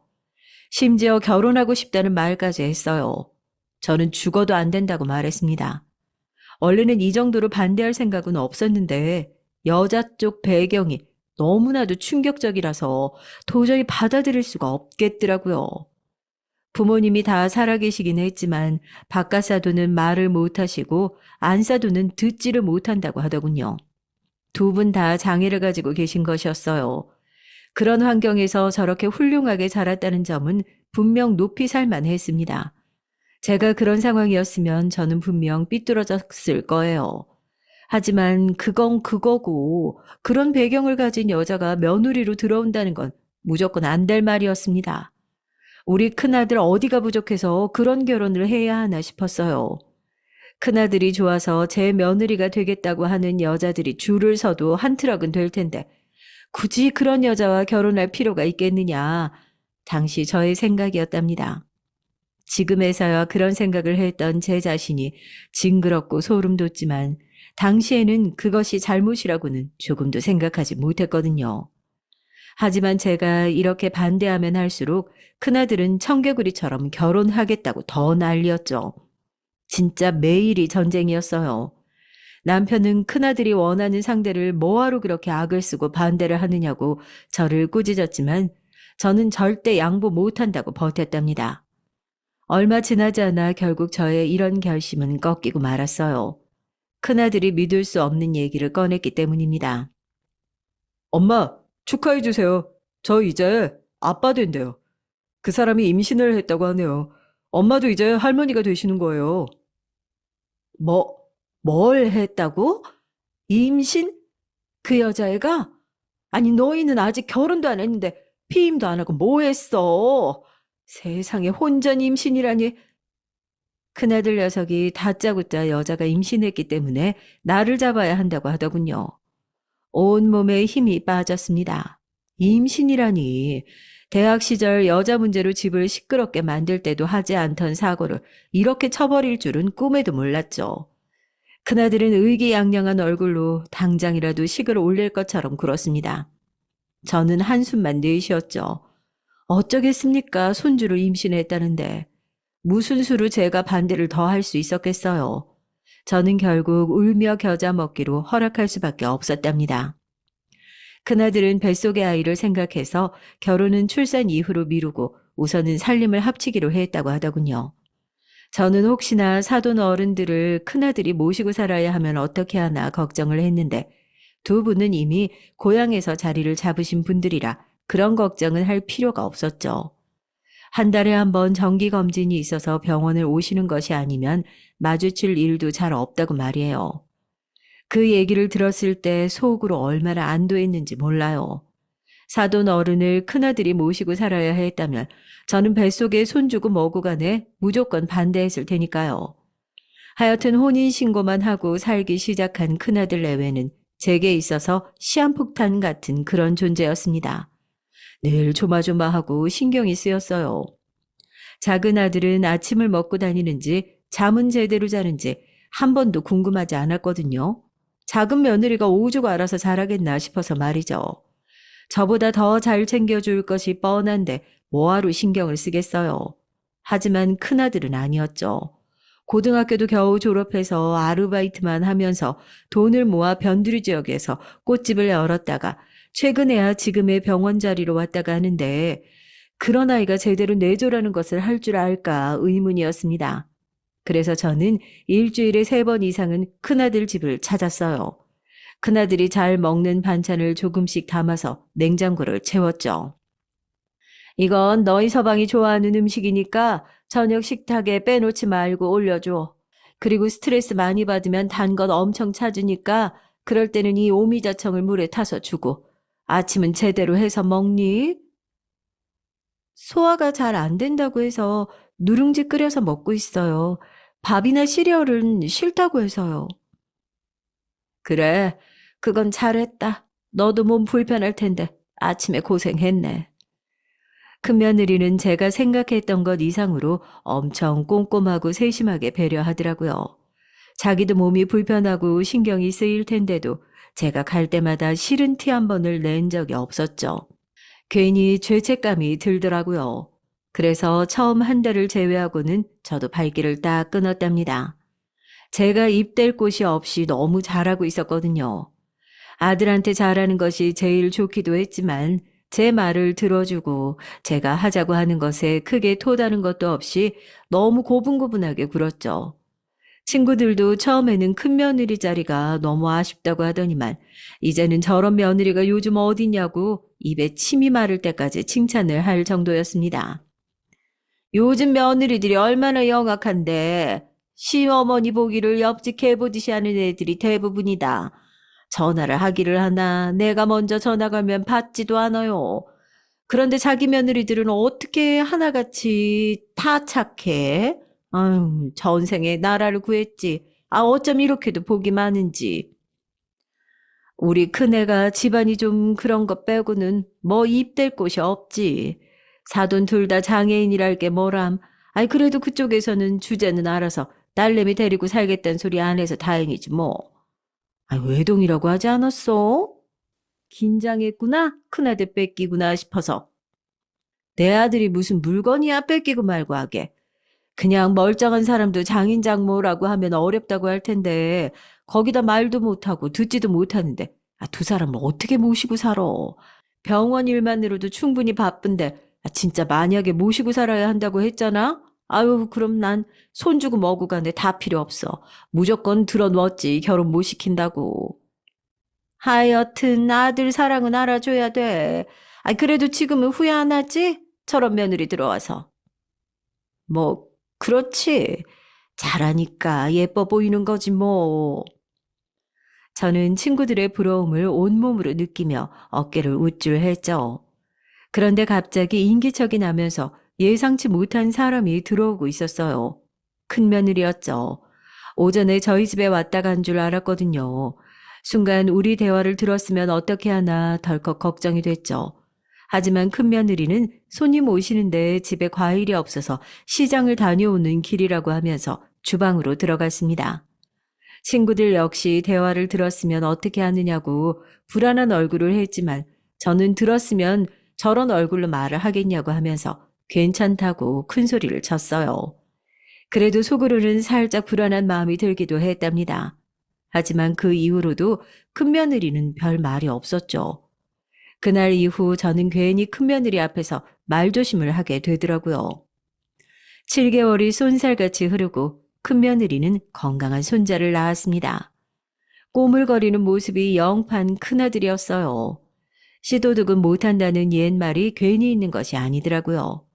우량아로 태어나는 바람에 낳을 때 고생을 많이 했다는 말까지 의사에게 듣고 나니까 큰며느리가 정말 고생이 많았겠다 싶었죠. 저는 큰며느리에게 고생 많았다고 몸조리 잘해야 한다고 말했습니다. 따로 만나지는 않았지만 사돈댁 어른들도 오셔서 첫 손주를 감격에 겨운 얼굴로 바라보셨다고 하더라고요. 저는 산후 큰며느리가 산후조리원을 나온 이후에도 회복하는 데 시간이 걸리지 않겠나 싶어서 도우미까지 따로 붙여줬습니다. 저는 처음 안아본 손주의 얼굴이 자꾸만 어른거려서 하루가 멀다 하고 큰아들 집을 찾아갔어요. 방긋방긋 웃는 모습이 얼마나 예쁜지 하루 종일 보고만 있으라고 해도 볼 수 있겠더라고요. 다만 아쉬운 것은 큰며느리가 젖이 제대로 나오지 않아서 모유 수유를 전혀 못하더라고요. 아이한테는 모유가 중요한데 하필이면 젖이 부족하다니까 영 마음에 들지 않았지만 어디 그게 원하는 대로 되는 일도 아니고 어쩔 수 없다 싶었죠. 남편은 첫 손주의 이름을 며칠에 걸쳐서 고민하더니 현준이라고 정했습니다. 현준이는 낯가림도 없고 안아달라고 보채는 법도 없었죠. 현준이가 10개월이 되자 큰며느리는 일을 다시 하겠다고 말했어요. 꽃집을 다시 나가겠다는 말이었죠. 아니, 가게는 다른 사람한테 맡겨둔 것 아니야? 직원을 쓴다고 했던 것 같은데. 네, 하지만 저도 이제 회복했고 현준이도 손이 많이 타는 애가 아니니까 일을 나갈까 해요. 그래도 애 어릴 때는 엄마가 곁에 있어줘야 애가 제대로 잘 크는 거야. 아, 네 서방 월급으로 충분히 세 식구 살만할 텐데 뭐하러 벌써 나가? 직원 월급 주기도 빠듯하니? 꽃집이? 아, 그럴 리가요. 그냥 제가 처음부터 하나씩 만들어 온 가게라서 그냥 손 놓고 있기 마음이 불편해서요. 뭐야? 아, 혹시 거기서 번 돈으로 사돈댁 용돈이라도 보내드리고 있어? 그래? 전곡을 찌른 것인지 큰며느리가 눈에 띄게 당황하는 모습을 보이더군요.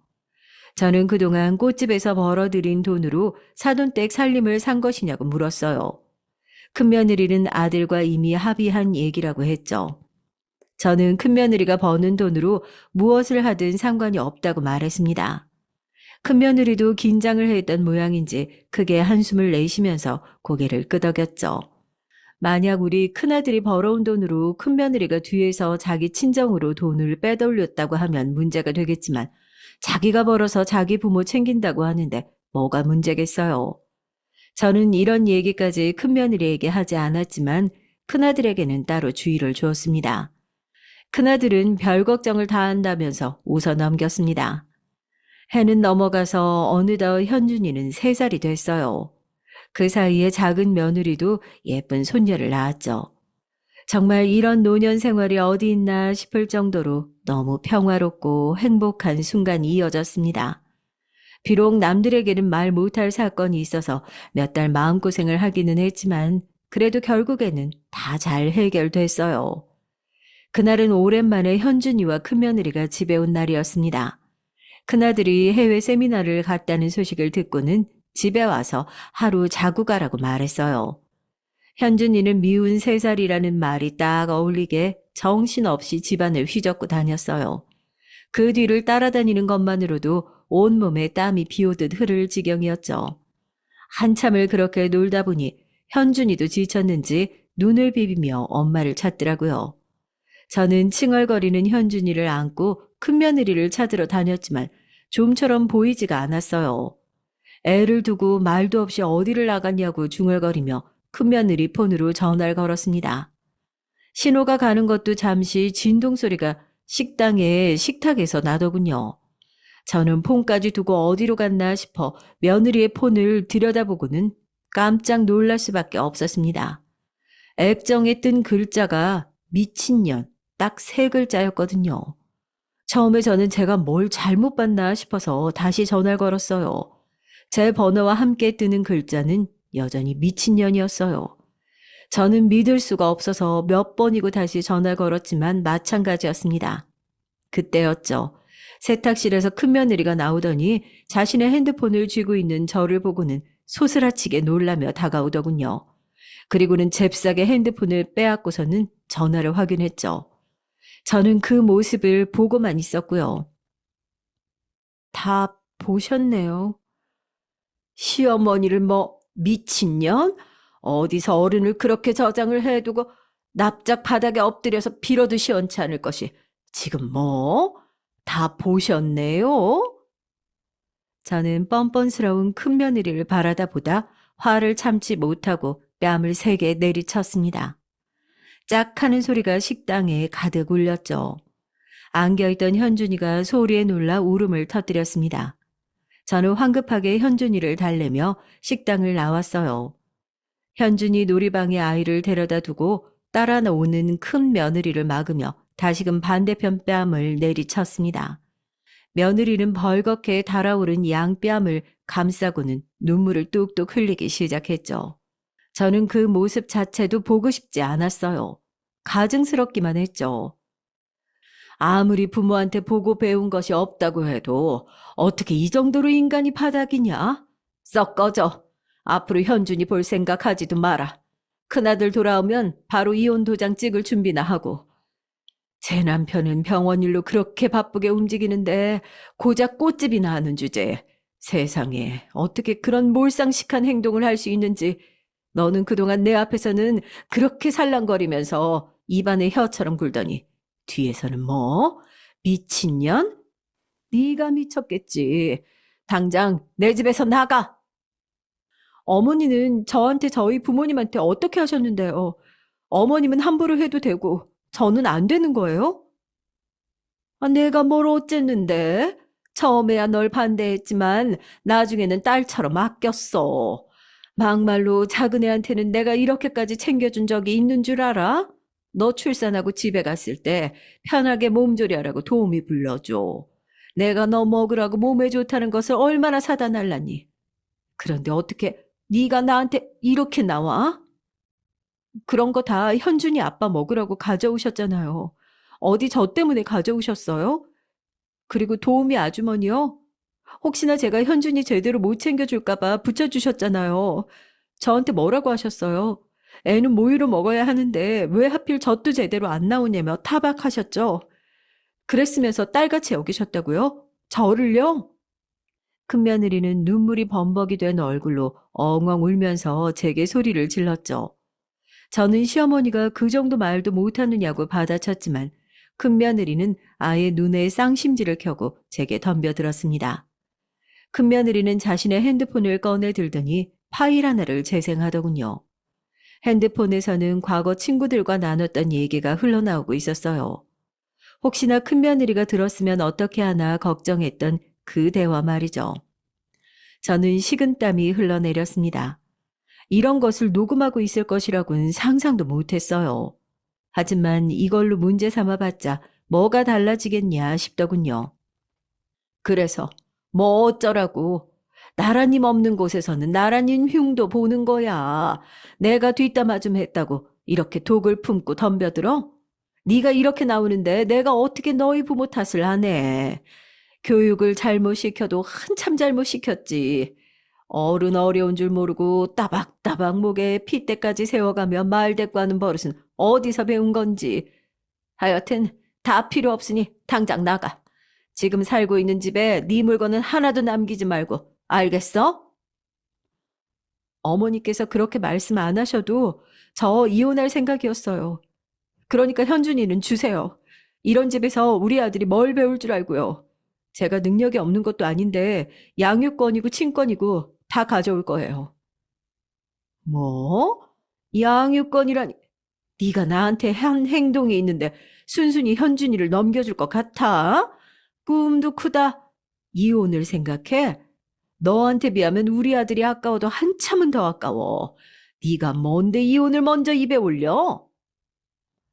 큰며느리의 말에 어이가 없던 저는 당장 나가라고 하면서 큰며느리를 밀었어요. 큰며느리는 코웃음을 치더니 거실로 가서는 가방에서 봉투 하나를 꺼내 제게 내밀었죠. 저는 나가라는 말은 듣지도 않고 무슨 짓인가 싶었어요. 봉투에는 정말이지 충격 그 자체인 사진들이 줄줄이 나왔습니다. 큰아들의 모습이었어요. 사진에 찍힌 여성들이 한둘이 아니었습니다. 속으로 이놈이 대학 시절 버릇을 버리지 못하고 또 저질렀구나 싶었지만 큰며느리 앞에서는 태연한 척 했습니다. 고작 함께 술 마시는 사진 가지고 이혼 얘기하냐고 말이죠. 실제로 큰며느리가 보여준 사진 어디에도 모텔이나 호텔을 드나들고 있는 모습은 없었거든요. 큰며느리는 사람이 어떻게 이렇게 뻔뻔하냐고 하더니만 오늘 아침에 도착한 생생한 사진이라고 하면서 보여주더군요. 인천공항에서부터 시작해서 여자 팔짱을 끼고 걷고 있는 큰아들의 모습이 보였죠. 기내로 보이는 사진에는 둘이 거의 포개지듯이 안고 있었고 현지 숙소로 짐작되는 방까지 나란히 들어가는 모습들이 하나도 빠짐없이 다 찍혀 있었습니다. 말문이 막혔다는 것이 이런 상황인가 싶더라고요. 무슨 말이라도 해야겠다 싶긴 했는데 아무런 소리가 나오지 않았습니다. 해외 학회는 무슨, 어머니 아들이 밖에서 이런 짓거리를 하고 있다는 것 제가 작년부터 알았지만 현준이 봐서 꾹꾹 참았는데 더 이상은 같이 못 살겠네요. 이혼하고 애는 제가 데리고 가겠어요. 그러니까 저 말리지 마세요. 여기서 더 하시면 저도 어떻게 나올지 모르니까. 그래, 큰애가 바람 피웠다. 그래서 뭐, 남자가 바람 피울 수도 있지. 아이, 다들 그렇게 살아. 네가 시어머니를 미친년이라고 생각했으니 이번은 서로 양보하는 것으로 하자. 나도 없던 일로 할 테니까 너도 그냥 묻어. 내가 돌아오면 잘 얘기할 테니까. 어머니, 제가 분명히 말씀드렸죠. 여기서 더 하시면 제가 어떻게 나올지 모른다고. 서로 양보라니요. 저는 이딴 남자랑 하루도 더 못 살아요. 이런 집구석에서 내 아들 두고 싶지도 않고요. 아시겠어요? 저는 현준이가 있는 방으로 들어가려는 큰며느리를 막아서서는 절대 현준이는 줄 수 없으니 그렇게 이혼하고 싶거든 혼자 나가라고 외쳤습니다.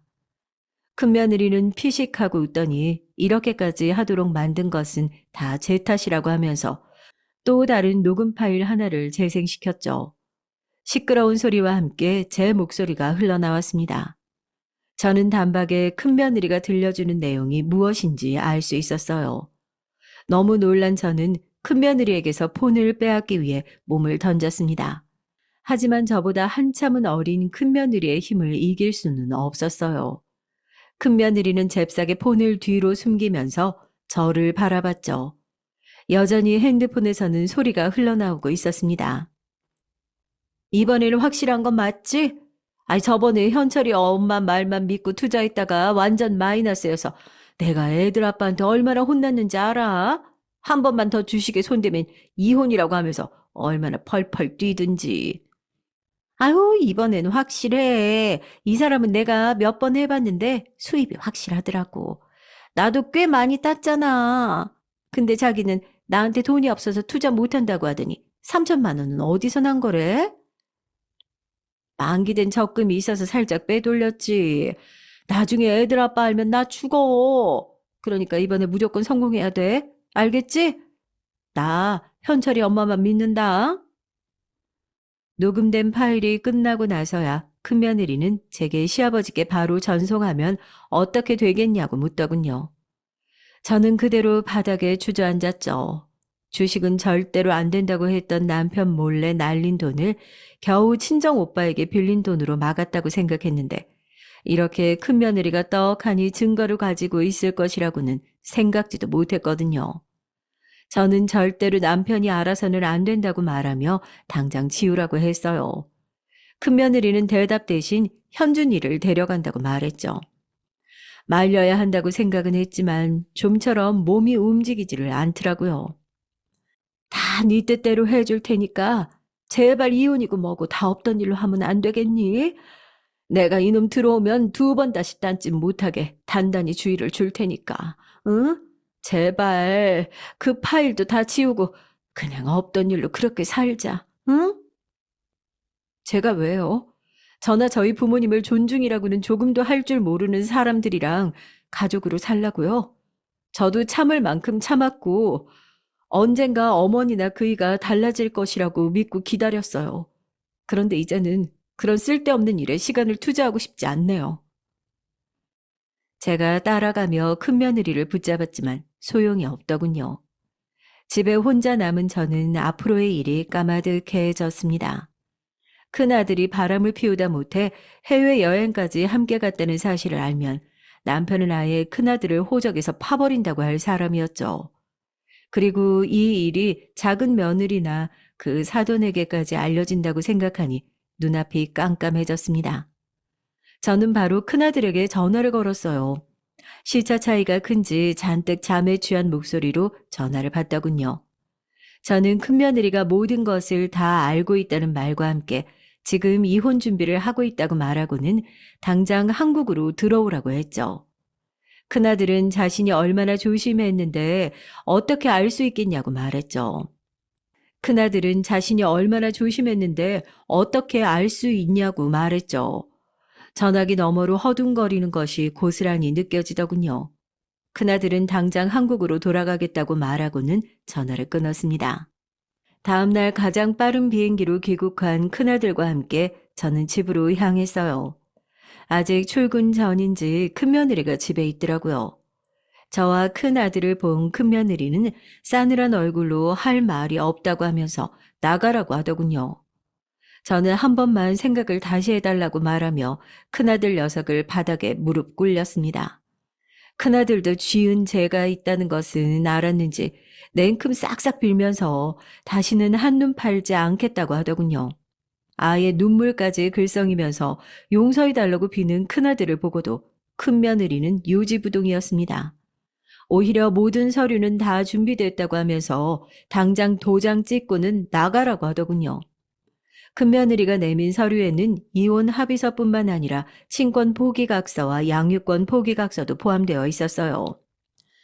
그러지 말고 이렇게까지 잘못했다고 비는데 한 번은 그냥 넘어가 주면 안 되겠니? 아, 나도 이렇게 비마. 나를 봐서라도 한 번만, 응? 제가 어머니를 보면 더 이혼하고 싶지 마음이 바뀌겠어요? 자꾸 이렇게 나오시면 저 아버님 찾아갑니다. 더 크게 일 만들지 마시고 그냥 여기서 깔끔하게 정리하세요. 아버님이 물어보시면 성격 차이라고 얘기해 드릴게요. 제가 해드릴 수 있는 건 딱 여기까지가 마지막이니까 더 길게 가지는 말자고요. 내가 진짜 잘할게. 진짜야. 나 한 번만 믿어줘. 나 한 번 한다고 하면 무조건 약속 지키는 놈이야. 현준이 없이 내가 어떻게 살아? 큰며느리는 어디서 현준이 이름을 부르냐고 하면서 큰아들을 밖으로 밀어냈죠. 위자료로 이 집은 자신이 가지겠다는 말과 함께 큰아들의 짐은 의국으로 이미 보냈다고 했어요. 큰아들도 자존심이 상했는지 벌떡 일어나더니 침을 탁 내뱉었습니다. 잠깐 한눈 좀 판 거 가지고 뭐가 그렇게 유난이냐고 오히려 큰 소리까지 내더군요. 저는 서둘러 큰아들의 입을 막으려 했지만 큰아들은 막무가내였습니다. 자기가 이렇게까지 봐달라고 부탁을 하는데 어떻게 끝까지 이혼하자고 할 수 있냐고 하더니 자신도 더럽고 치사해서 같이 못 산다고 했죠. 그래, 이혼하자.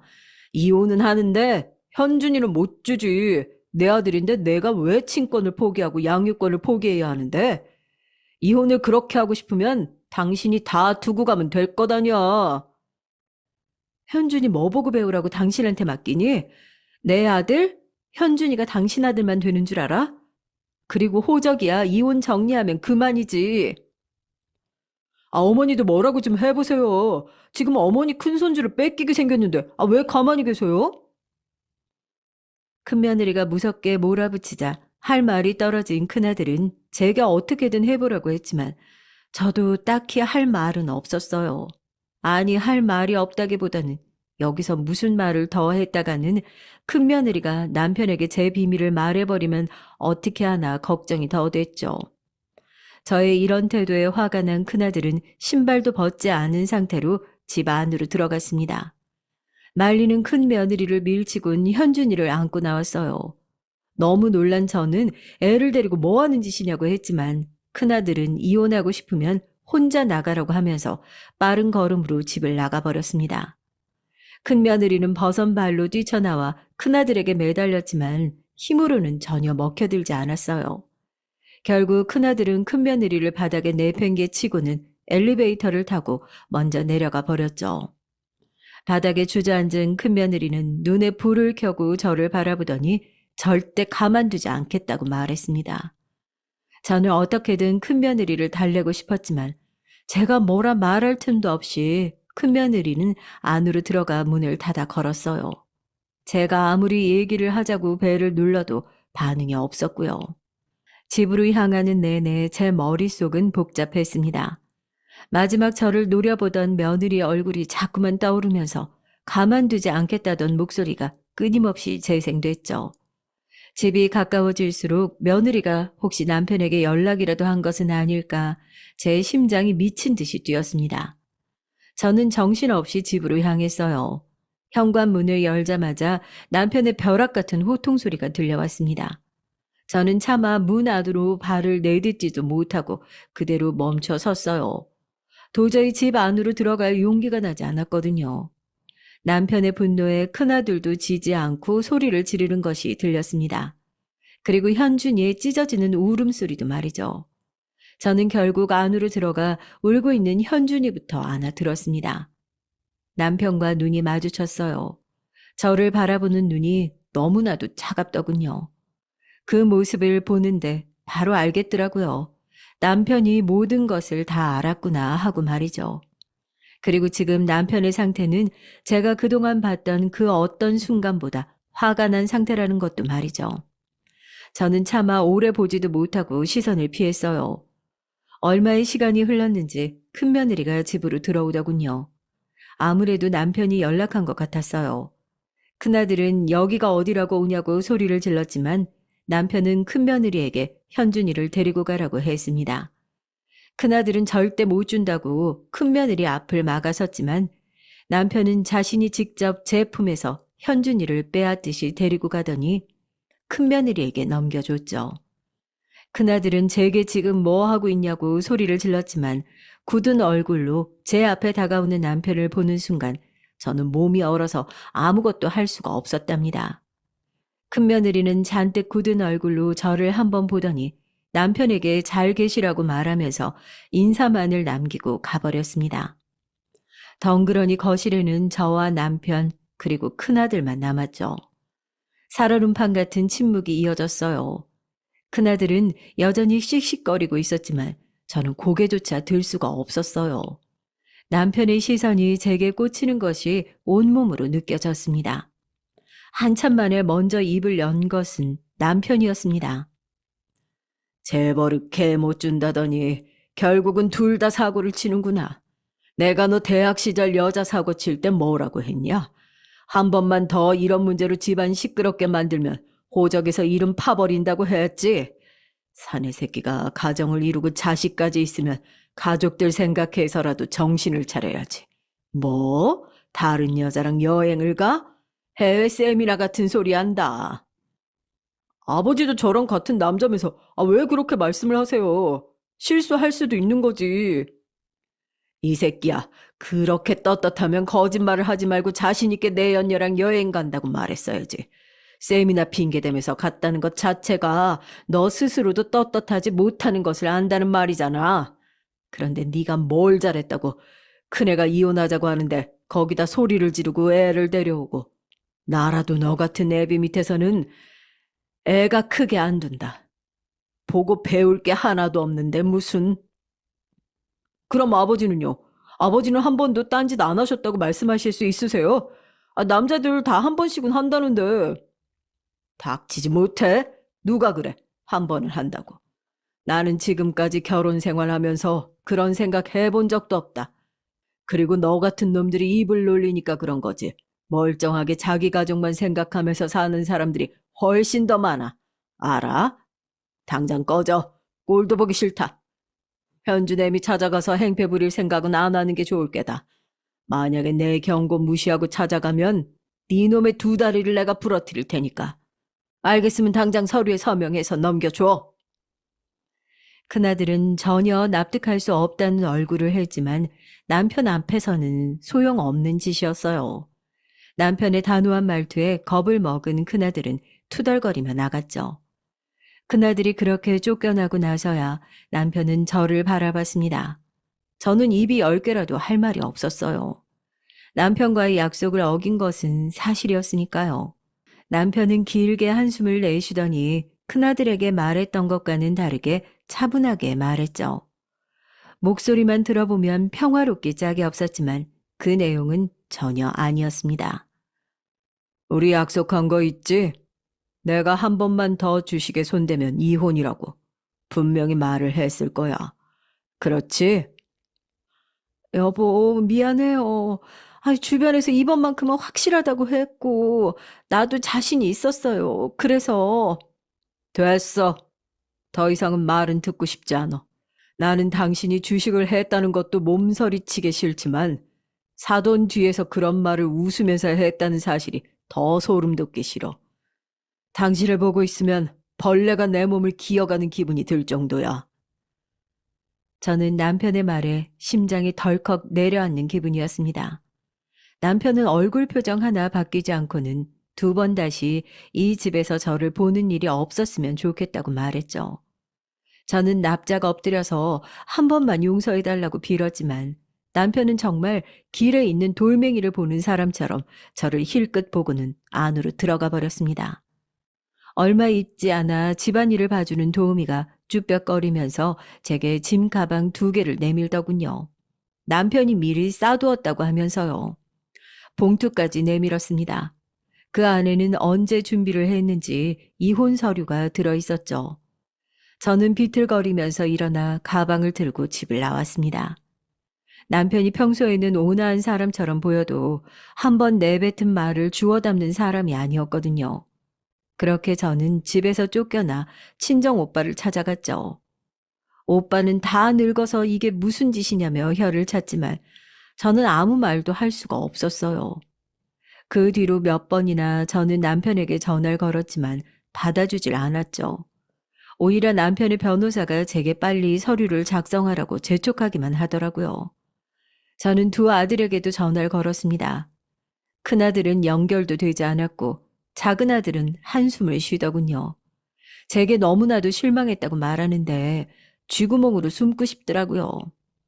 작은 아들은 큰아들의 만행이 병원에도 소문이 다 났다고 하면서 자기도 지금 딱 죽을 맛이라고 했어요. 저는 혹시 그 일로 큰아들에게 무슨 일이라도 생기는 것은 아닌가 걱정이 됐지만 작은 아들에게 더 이상 물어볼 수가 없겠더라고요. 얼마를 더 그렇게 버티던 저는 결국 남편이 요구한 이혼 서류에 서명을 하고 말았죠. 하루가 멀다 하고 집으로 찾아오는 변호사를 더 이상 피할 재간이 없더라고요. 친정 식구들은 남편이 제게 위자료를 달라고 하지 않은 것이 어디냐고 말하며 앞으로는 조용히 지내라고 경고 아닌 경고를 했습니다. 서류 정리를 마치고 저는 어릴 때 잠깐 지냈던 작은 시골 마을로 내려왔습니다. 더 이상 친정 식구들 미안해서라도 그 집에 있을 수가 없었어요. 친정에서는 작은 집을 구해줬습니다. 염치는 없었지만 고맙게 받아들였죠. 시골로 내려온 저는 다른 집 밭일을 해주면서 하루 벌어 하루 먹고 사는 중입니다. 제가 저지른 행동이 있으니 이 정도도 감사하다고 생각하고 있어요. 이렇게라도 살 수 있게 배려해 준 것이 천만 다행이다 싶죠. 최근에 작은 아들과 연락이 닿았는데 큰아들 내외도 이혼이 마무리되었다고 하더군요. 병원에 소문난 것이 원인이 된 것인지 모르지만 큰아들 역시 남쪽 어느 섬에 있는 진료소로 쫓겨났다고 하더군요. 저는 혹시나 작은 아들까지 피해를 보지 않을까 걱정을 했지만 다행히 작은 아들은 멀쩡하게 병원 생활을 하고 있다고 했죠. 저는 망설이다 남편에 대해 물었습니다. 작은 아들은 살이 좀 빠진 것을 제외하고는 괜찮다고 말하더라고요. 다행이란 생각이 먼저 들었어요. 전화를 끊고 나니 생각이 많아졌습니다. 이전 같았으면 큰아들 그런 소식에 안타깝고 속상했을 텐데 이제는 당연하다 싶더라고요. 큰아들도 자기가 저지른 죄값을 받는 것이 아니겠나 싶은 생각이 들면서 어쩌면 큰아들이 그렇게 된 것도 다 제가 잘못 가르친 탓인 것만 같았습니다. 괜히 저 같은 사람을 엄마로 둬서 사람으로서 지켜야 할 것들을 배울 타이밍을 놓쳤다는 생각까지 들자 미안하더군요.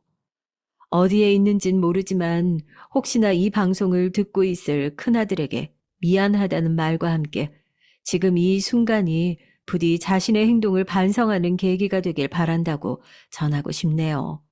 그리고 제대로 미안하다는 말을 못한 것 같은데 앞으로 남은 인생 평생 큰며느리에게 속죄하며 살겠다는 말을 전하고 싶습니다.